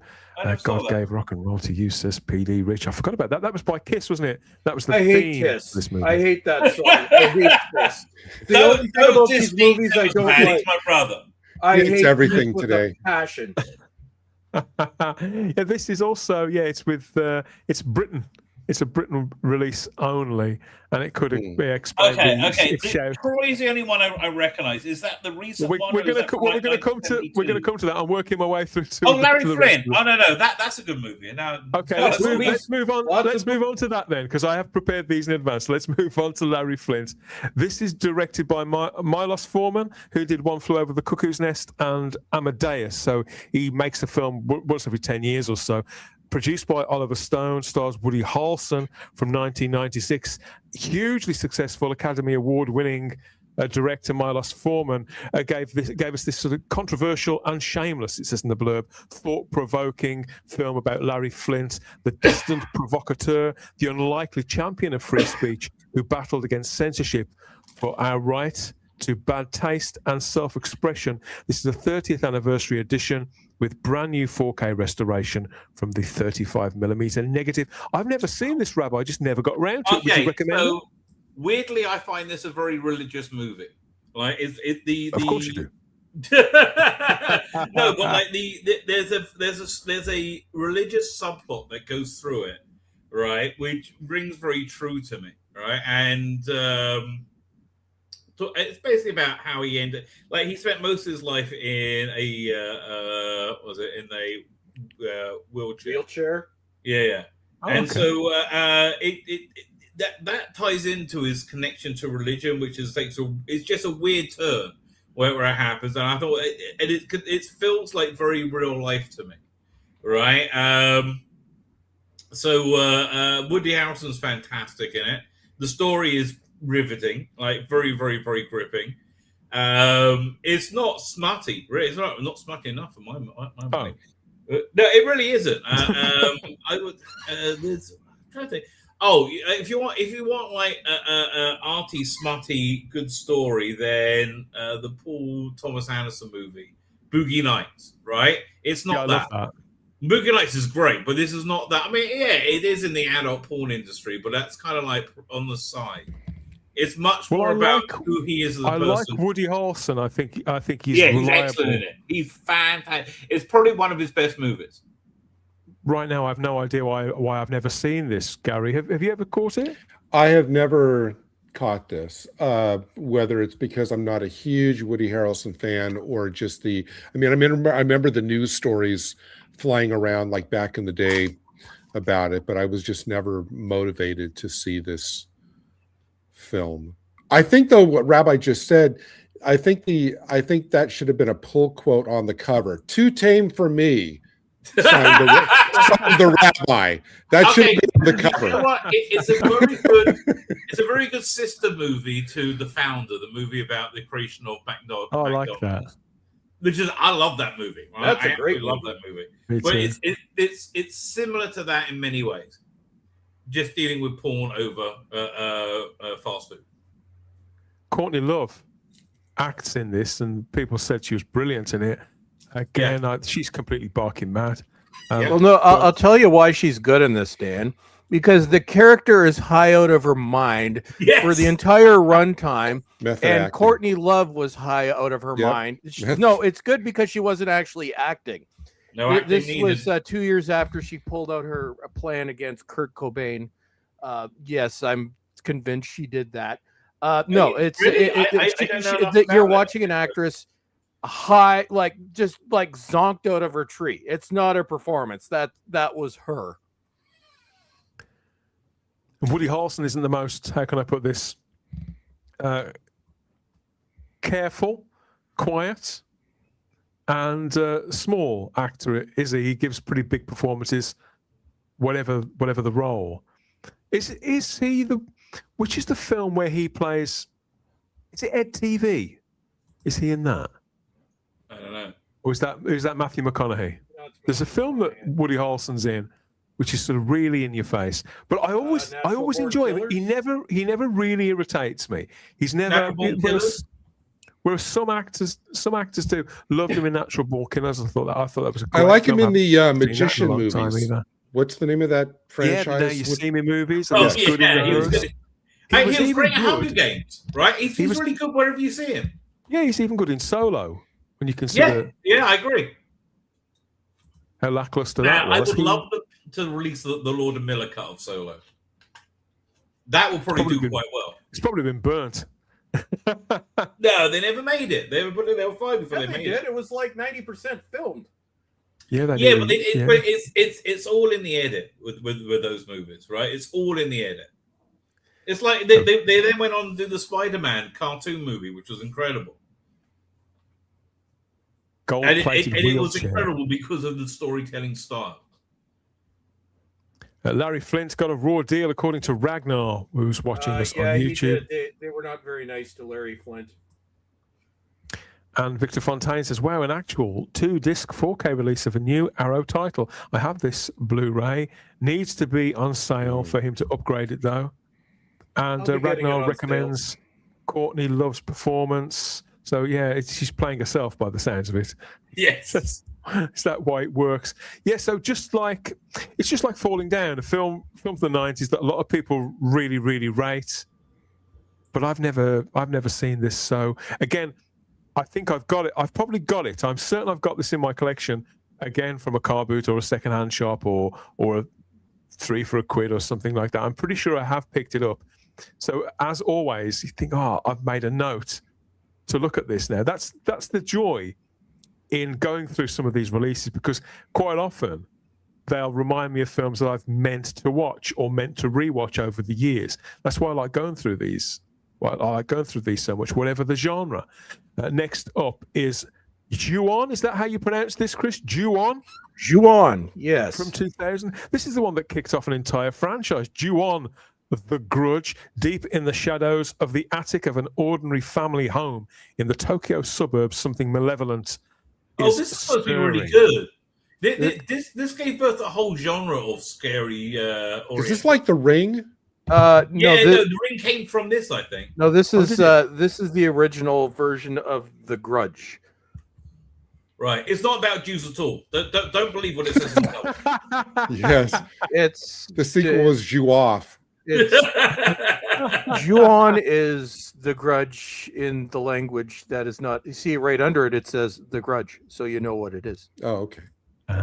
It was technically there were 2 TV movies before this, but then this was the original Japanese trilogy. Now, if you remember, I've mentioned this movie a few times. Yeah. Now, what I wanted was the trilogy, because the original release, there's an actual trilogy, but I really wanted the first one.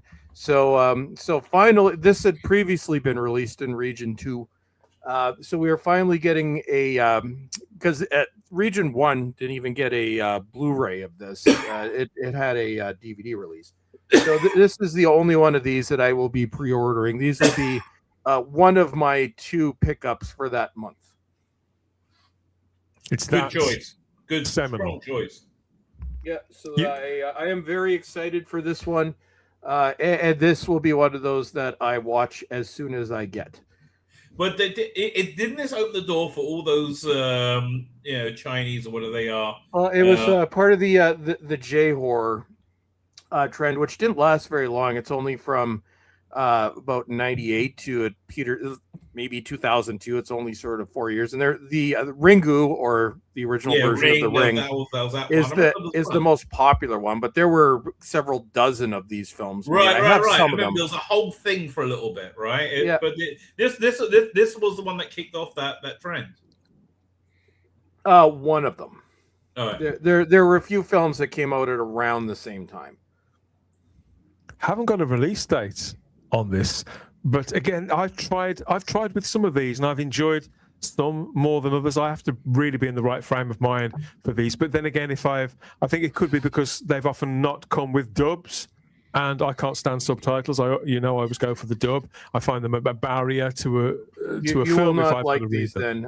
then. J horror movies, they are always subtitled, which I like it.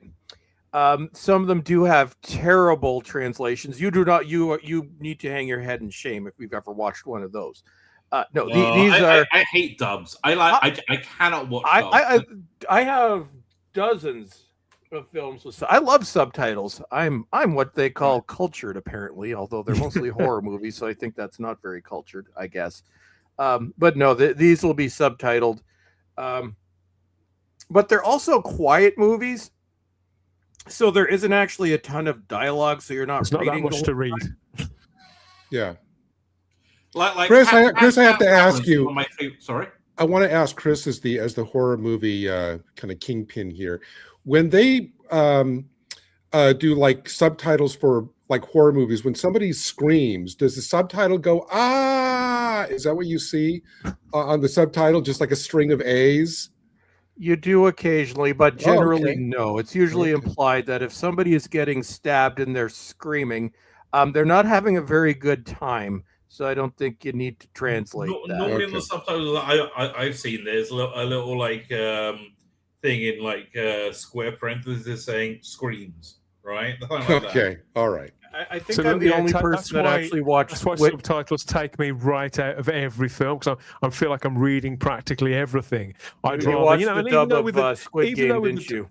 Well, even though with the dub, you've got the thing where the voices don't match, I think that your eye can kind of see past that after a time. You only have to be watching it for a few minutes before you kind of get used to it. And for me, film is, I know this sounds simple and a truism, but it's a very visual thing. I'm looking at what the director's doing as much as what the actors are doing. I want to be looking at the picture rather than trying to do that and taking the atmosphere and the music and everything. I don't want to be doing all of those things and fucking reading at the same time. But I appreciate maybe it's a comic book reader thing, because like I can't imagine watching my favorite foreign language films dubbed. Like Subway, Luke Bresson did that, and there's another one called The Cop.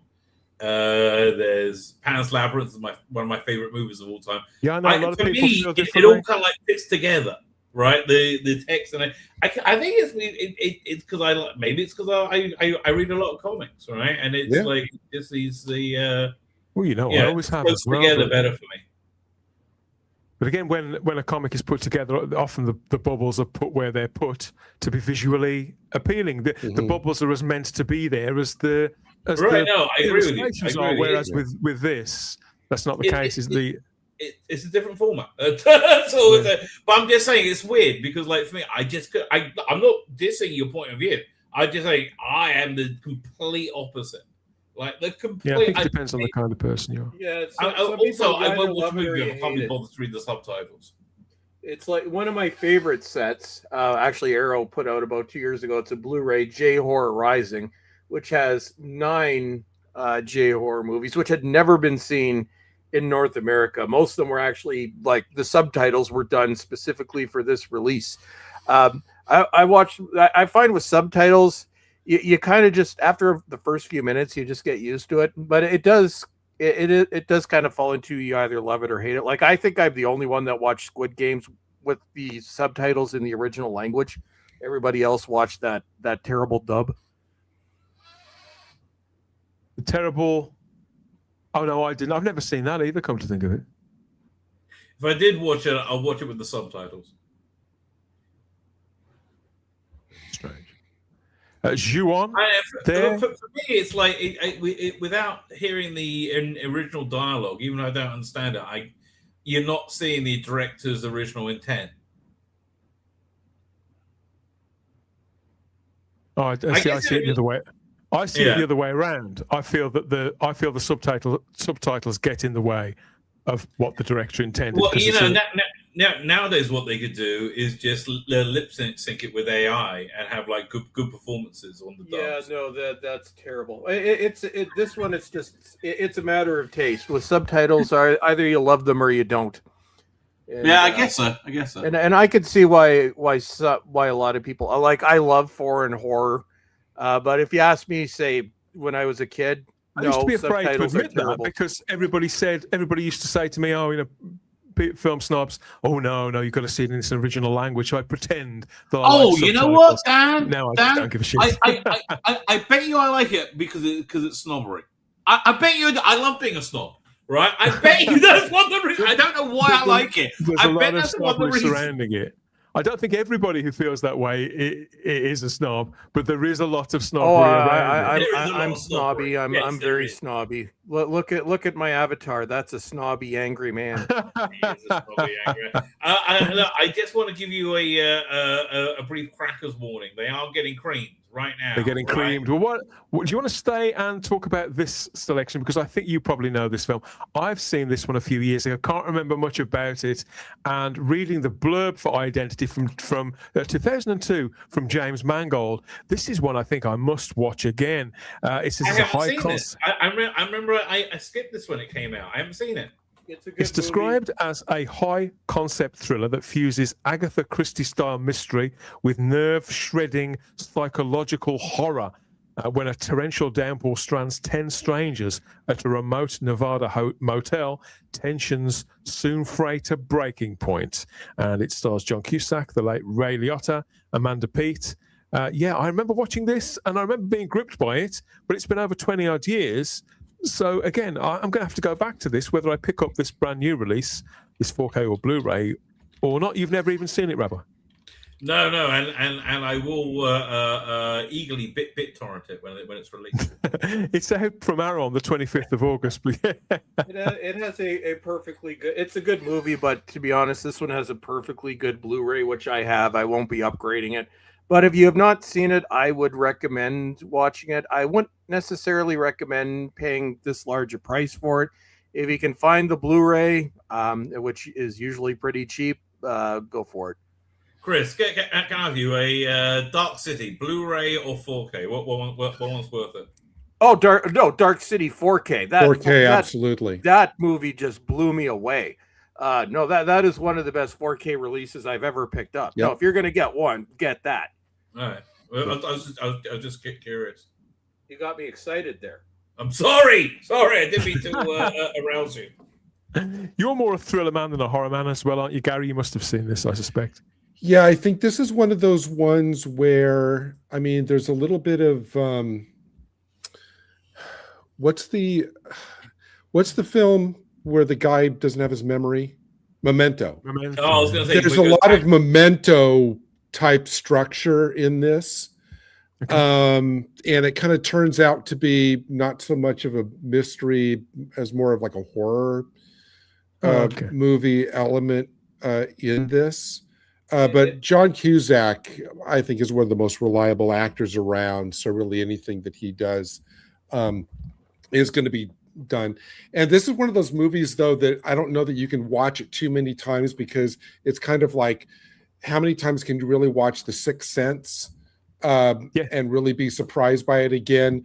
There's that kind of like structural element to this where there's like a twist, but once you know it, it's hard to kind of then have the same experience on rewatch after rewatch. Yeah, it is. You will like this on your first watch through. I guarantee it. And I think this is one of John Cusack's best performances. But I think, Gary, that point is another one where this is not necessarily one I'd want to upgrade, because this is one of those films where it's a completely different experience watching it after the first run through, and I will not tell you why. It is worth watching. It is very well written, and it is very, very unpredictable. So, like I said, get the cheap Blu-ray. Arrow, I love you, but yeah, I'm happy with my Blu-ray. I'll pass on this one. I'm definitely Can I going to say pass too- on.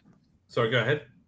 I'm definitely going to pass on the next title, Shogun's Ninja from 1980.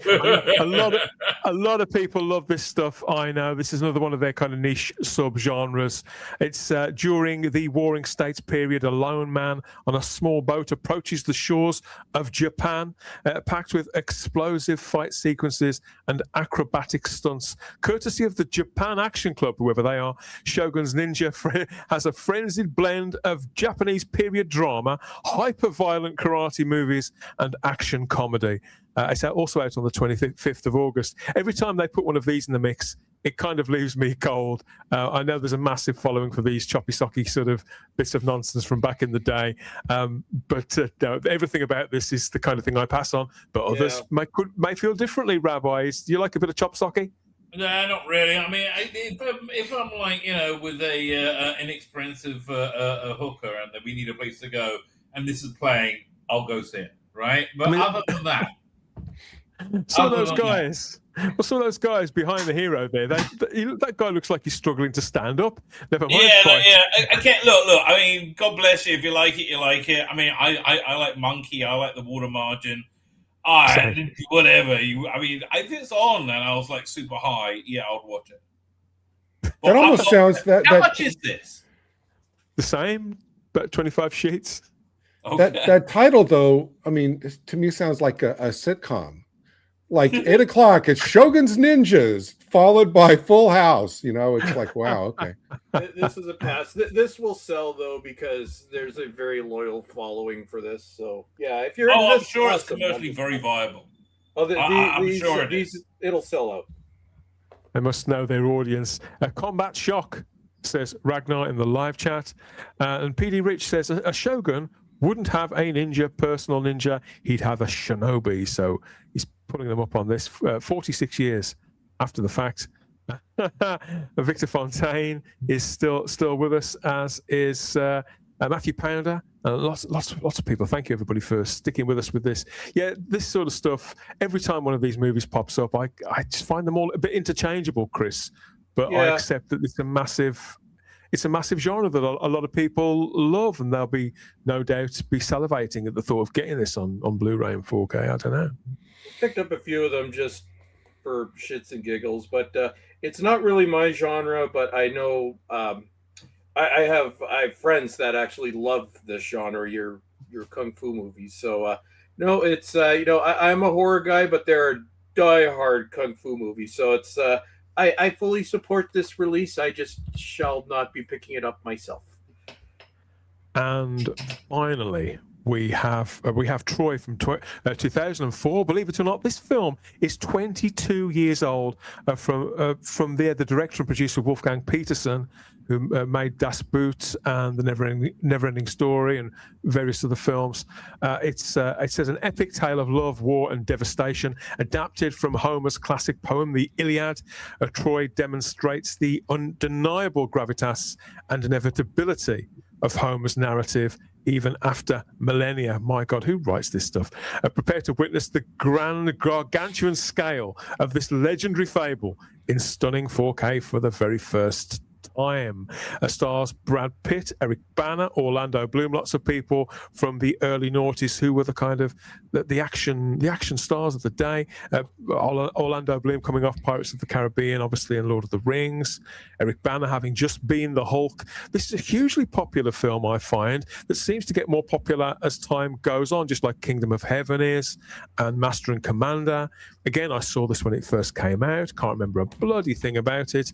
But having said that, when I see pictures from it, I think, oh God, this is clearly going to look amazing on 4K. And Wolfgang Petersen films often do. You a fan of this one, Rabbi? You mentioned this when we were... I mean, if this is getting released now while that Odyssey movie is coming out, yeah, exactly. I think the timing is hilarious. You can't even imagine. Like every other movie this summer. You can do a double feature. Yeah, but no, I with all the wokeness in the Odyssey casting, I just don't want to see anything with Elliot Page in. No, I find that person very disturbing. Like that, I'm looking at somebody having a mental breakdown. Right, that's the feeling I get. I will go Right. on record saying I am boycotting the Odyssey because Christopher Nolan made some very stupid decisions in terms of casting. Yeah. And I will not support that. And I think the timing of this release is hilarious because the Odyssey is not going to do well just based on casting.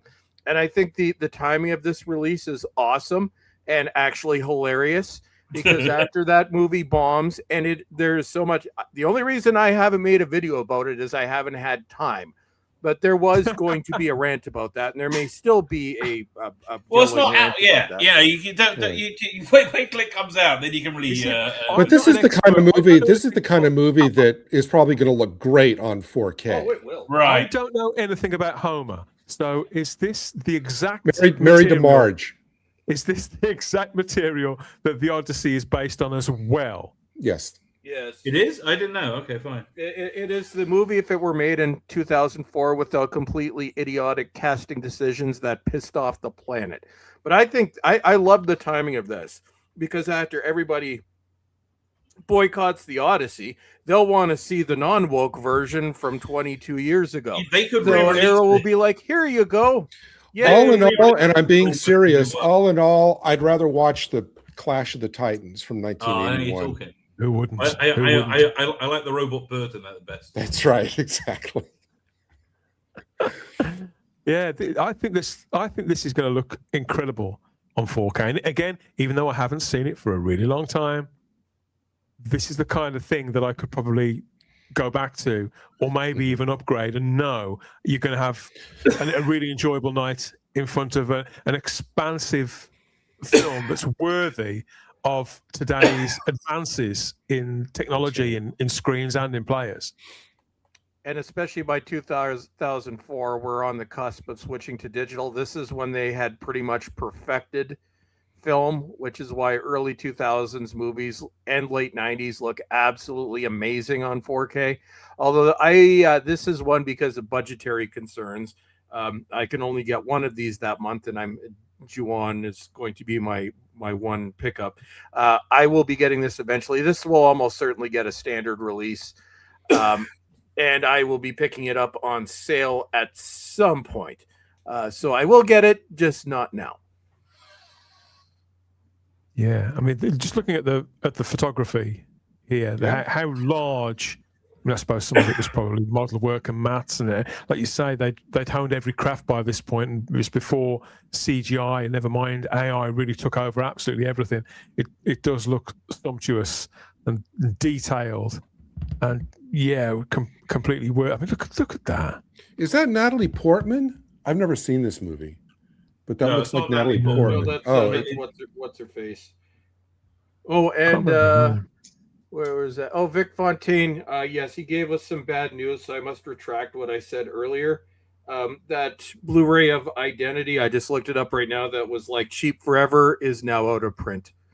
So There you go. yeah, sorry folks. I'll Boo-boo be on getting my this- part. As soon as you lose. Victor Fontaine says I'll be getting this Troy 4K for the theatrical and director's cut on the 4K to upgrade from my Blu-ray. And Matthew Pounder asks, does this have a man playing Achilles? I believe it does. Yes. He's a heel. Yeah. Poison Clan rocks the world, according to Isaiah. I have no idea what you're talking about, Isaiah, but you do you. And Very good. Good for them. The world needs rocking, baby. The world needs rocking. So that's Troy. That's out on the 17th of August. Even the cover's fantastic. This is the one that looks like, I think this is the one that most interests me. If I'm looking at things to actually buy to upgrade, How much is this But, one? again, it's the same, around 25 quid. They're all. Oh, that for 25 notes, that's totally worth it. This is a 3-disc set, so yeah, it could be a couple of pounds more, but it'll depend on where you go as well, whether it's the Arrow website or in-store bricks and mortar store. So that's all the releases. Or if you want to pay $100, Amazon.ca. But you know, the one common thread throughout this entire discussion, and it was coming up in the chat too, is that at this point in the physical media cycle, I mean, price is the determinant. I mean, somebody had a great comment, it might have been Ragnar in the chat, about, you have two movies that costs what, about $100 on physical media. And I think the comment was the prices are going to kill this hobby. So the thing about it is that, I mean, price seems to be the determinant for this hobby now. Well, the thing that kicked off the home collecting market was the $9.99 releases. Well, was the everywhere had that's the one thing I miss most about Best Buy is they always had the cheap bin where I got so many things. Obviously, that's gone. But I think to do a comparison, vinyl is just as expensive as physical media now, and it's a niche thing. And like I said, I haven't gotten into vinyl, but the prices of some of these records are insane. It's pretty much the same as a 4K movie, at least in Canada. They're like you don't see much below about $50. So it's but yeah, it's a determinant, which it sucks because we didn't have to do this before. It used to be it was affordable enough where I'm like, oh, okay, these 5 things are coming out. Well, they'll be this much. I can pick up all 5 of them. Yeah. Now it's like these 5 things are coming out. I can afford one. And you literally have to decide which one are you going to get. The one thing I think, and maybe you'll disagree, is that I think that what this current pricing structure is for physical media, I think it's killed the concept of blind buys for the most part. I mean, unless you're at one of Dan's car boot sales, where they're all like £1 or something. But I would say that, the exception is the sales. Which and when those go away, it's really going to suck because that will be the end of blind buying. But for boutique labels, they all have at least usually 2 big sales a year where everything is affordable.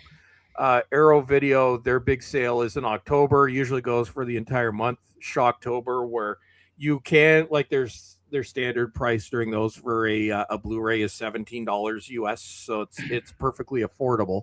Well, generally speaking, compared to what everything else is. So you can, during the sales is now the only time I can blind buy. I'll know ahead, okay, I can get 5 or 6 Arrow releases. Same thing with Vinegar Syndrome. I can still, you can still blind buy there. Scream Factory, back when they gave a shit, used to do Shocktober, but now they're on Groove, and Groove sucks ass. Sorry, but your prices are just absurd, even by Amazon standards. At least that's groove.ca. I can't even order from the US. And the other ones, Kino Lorber is great if you're in the US. It's an absolute nightmare ordering from them in Canada, which is a pain I never wish to experience again. In the US who could order them to you in Canada? Say what? Oh, with the way our border is right now, no. Oh, screw that. They will open up your package, beat the crap out of it, and then make you pay the tax and the duty and the everything else. Our two countries, our 2 countries, at least officially, do not like each other right now. Oh, good. Okay, that's the sign that we're doing well if Canada doesn't like us. I have an announcement to make. Crackers. My crackers have not only reached, they've exceeded the speed. They've liquefied. I am cream crackered, ladies and gentlemen. Yeah, it's time for me to climb. Well, I'm not going to climb one hill, Bedfordshire.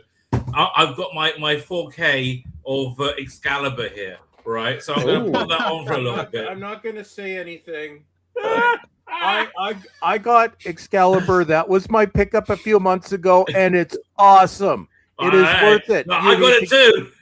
No, I got a nice package, and it was worth what I. It was my pickup that month, and it was worth what I paid for it. Free. And it came with the next book. week. Next week, Rabbi is going to go on a rant about how great Pirate Bay is. Well, yeah, except he's going to plug that in. Disc read failure. Oh no, there goes your movie night. Disc read failure. Thank you for joining us. It's like a man standing against the future screaming, "No! No! I will keep my gramophone records. Fuck you!" I don't do gramophone records. I do awesome 4Ks that I. Okay, I'm glad you enjoy it. I have no beef with you enjoying it. But I'm just like, here's my Excalibur. Fuck. That is an offense. I am offended. We'll be doing a show and tell very, very soon. So yeah, I like the idea that I come in with stuff from a car boot sound. The rabbi's just got a cluster of thumb drives. Yeah, he's just got like I downloaded this from Lime. Dan's this from this. Dan's gonna have 10 discs, and Rabbi's just gonna hold up a flash drive. Yeah, and how many viruses are going to be on that flash drive for the site you got it from? There's never any viruses. Maybe the government in Canada puts them into your. Oh, there you go. Well, also that would make sense. It's going to make it so we can't watch anything fun. So I want my physical media for that too. Until they do a 19 Fahrenheit 451, which is honestly, I think somebody in the realm of physical media will come up with the idea of budget releases, right, at some point. Yeah, and the good times will run because they'll get like. Oh, well, what a coincidence! Because Arrow Video is coming out with a new budget. It's called Toy something or other. They are coming out with a new budget label or something. Yeah, yeah. So that is actually a thing. In a weird piece of synchronicity, Archie Collins points out that they're finishing their Excalibur review on Wednesday on the Wayfarer project. So there you go. So we can all tie in together. There you go. Arrow is going to put out their cheaper releases and their more niche stuff on. Why can't I? I even wrote it down because I was going to say toy robot video. Is this it? That's it. That is it. Thank you. That's so. I saw it. I meant to ask you about it, but we sort of run out of time. Oh, so it's. I will briefly explain in 30 seconds. No, let me go first. No, you stay.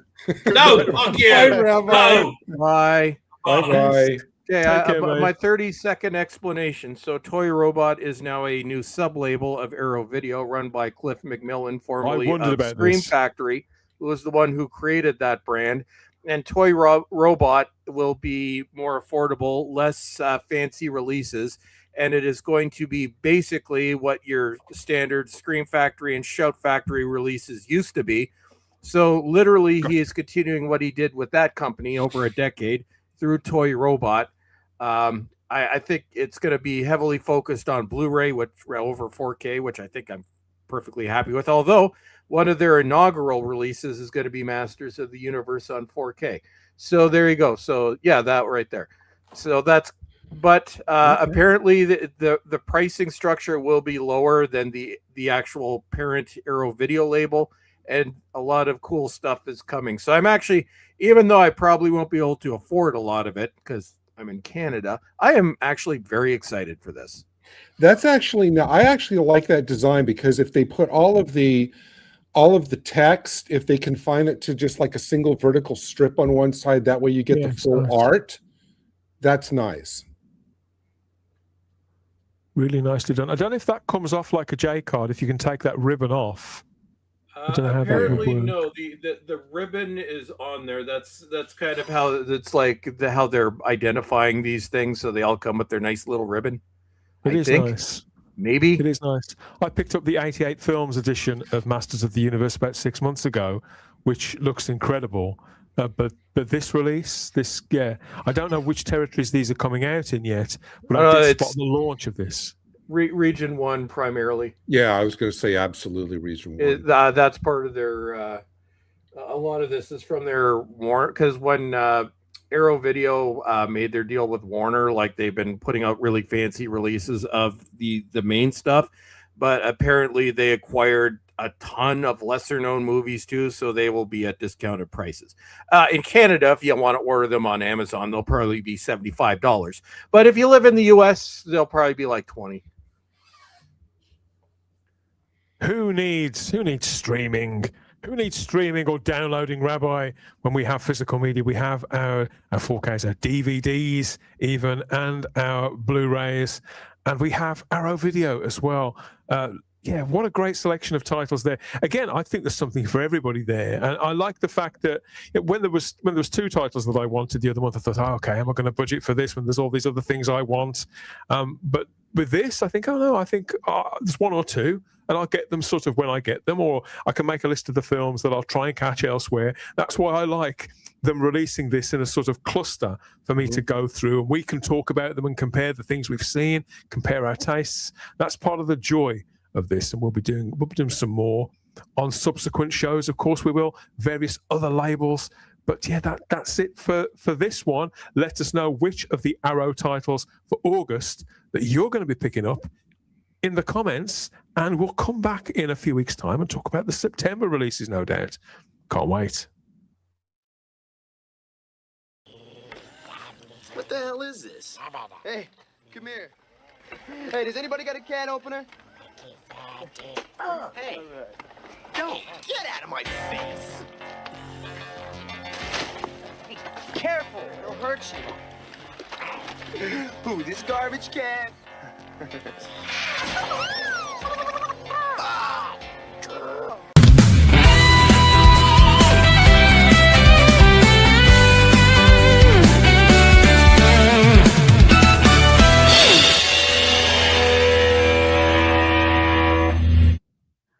Everybody all right at the back? How are we getting on?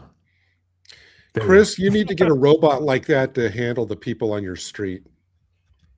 No, Yeah, the tweakers. No, they would just call the cops and say that the robot is discriminating against them, and then the police would come and taser the robot, and that would be the end of my robot. So no. Okay. I would want my robot to be my friend, because robots are awesome. So I'm not going to send my robot out to deal with those people, because it will not. Yeah, that's what the cops will do to my robot for profiling people. Well, another fabulous physical media night in the books. Thank you, everybody. My thanks to the rabbi from another planet. We have creamed his crackers again, and that's crackers sometimes. That's no mean feat, is it? I had cream crackers earlier on for my lunch. There we are, yeah. I think we've covered a lot of ground, haven't we? Both with the cold open and with the main show. And there's lots we haven't got around to, but then again, there always is. But the beauty of this is that there will be a next time. There will be another time. My yelling session took up the first hour. That's what happens when you get me complaining. I can go on for like 24 hours straight. When we get him going, yeah. Oh God, there'll be more Star Trek soon as well. So stick around for. Oh wait, yeah, maybe.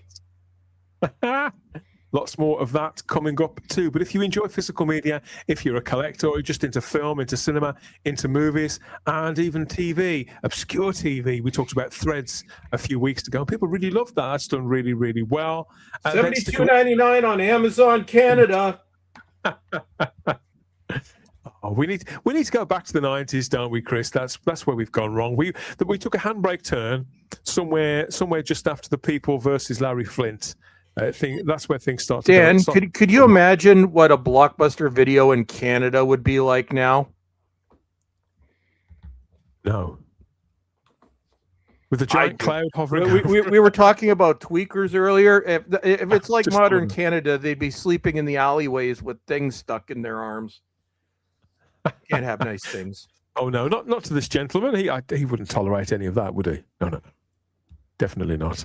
I don't think HMV would either. So yeah, my local HMV, yeah, they're stocked with a generous amount, but it's such a small branch that yeah, it's pushing me online as well, which I do hate to do. But never mind. There's plenty to be discovered and rediscovered at the car boot sales and in the Chazza shops. Everybody, that's still part of the fun of being a picker, I suppose you could say, being a speculator. I like to dive in. It is car boot season again, so I have returned victorious with lots of things, lots of wares to bring before you on the next edition, or maybe the one after. I'm not entirely sure. But Gary's giggling with delight already, and I will not let you down. I love to see Dan. I love to see the new stack of stuff that Dan comes up with. You're going to like it. We've got lots of great comments in the live chat. Busy show tonight. Thank you, everybody. We're really trying to build this up and to find the other physical media enthusiasts, to bring them along, and we can sort of trade our findings on pricing, on packaging, on pre-ordering, on various labels, and of course we can geek out about the past, about our lives as collectors 2. Penny farthings are in the future, according to Matthew Pounder. That's something to. I don't know what he's talking about. Penny farthing. I'm going to Google that. Isaiah is a big fan of the Shaw Brothers, considered to be one of the greatest martial arts movies of all time. 5 Deadly Weapons. I think he's recommending that to us for a future pick. I ought to. Yeah, I wasn't even that keen on Enter the Dragon when I saw that. It was all sort of okay. Not a huge martial arts guy. And Victor Fontaine says yes, that the blonde chick in the Troy film, that's Diane Kruger. Diane Kruger. Yes, okay. Oh yeah, and there was what I can't remember which quote it was, but why am I getting Day of the Dead? That one for me is actually not an upgrade because I have the original release of Day of the Dead from the 2000s, from I think 2007, from a company, an early boutique label that hasn't existed in years. It died. It has not been playable in about 15 years. So yeah, Day of the Dead for me is not an upgrade. This will be like my new permanent copy. So yeah, but I agree. The artwork is I'm not a fan of it, but I am looking forward to it. You know what I've been looking forward to all week? Hearing about what's Frank up to lately, what's going on with him down on the farm. Chris, have you any updates?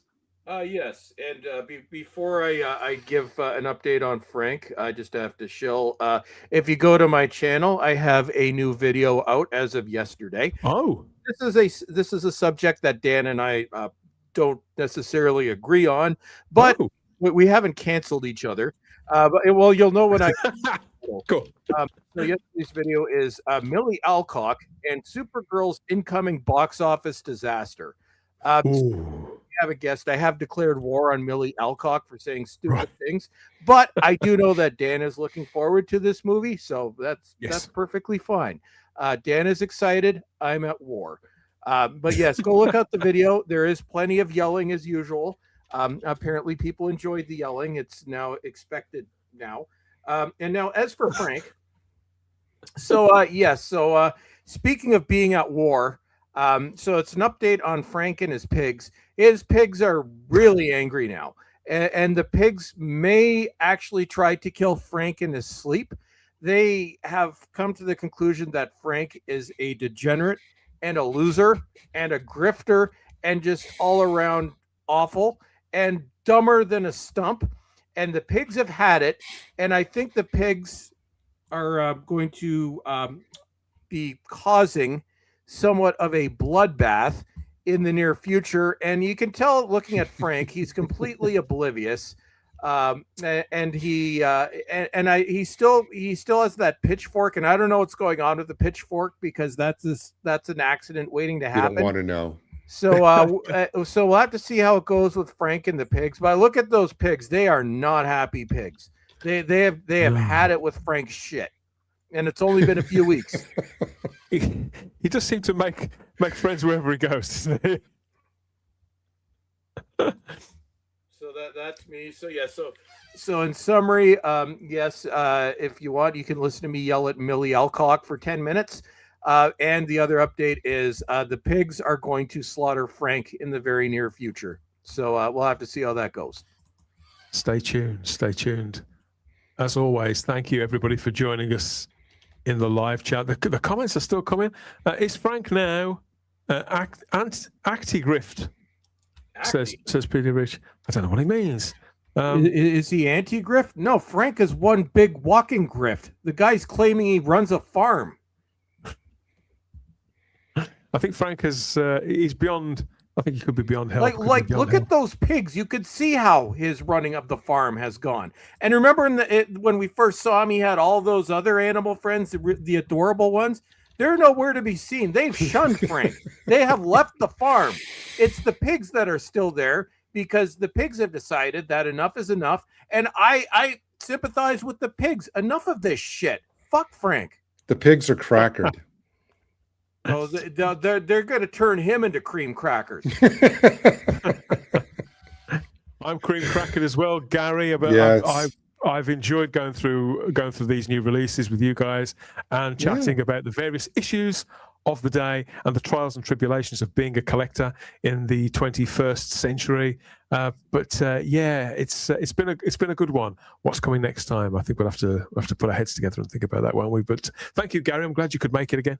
Oh, always. I mean, this is great. I mean, everybody is. I mean, the physical media thing's really coming together. It's exciting too. I always love the same reason I love coming attractions. You know, when I was little, I had a kid at the theater. This is why I love the little previews of what's coming attractions for physical media. It's great. The same appeal, definitely. So, yeah, I've been Dan Hadley, Birmingham's King of the Geeks. Thank you for your company and your comments. Don't waste any more time listening to us ramble on. Go and watch something or someone nice on your 4K, your Blu-ray, or whatever it is, and enjoy the rest of your weekend. And we'll see you next time. Bye-bye.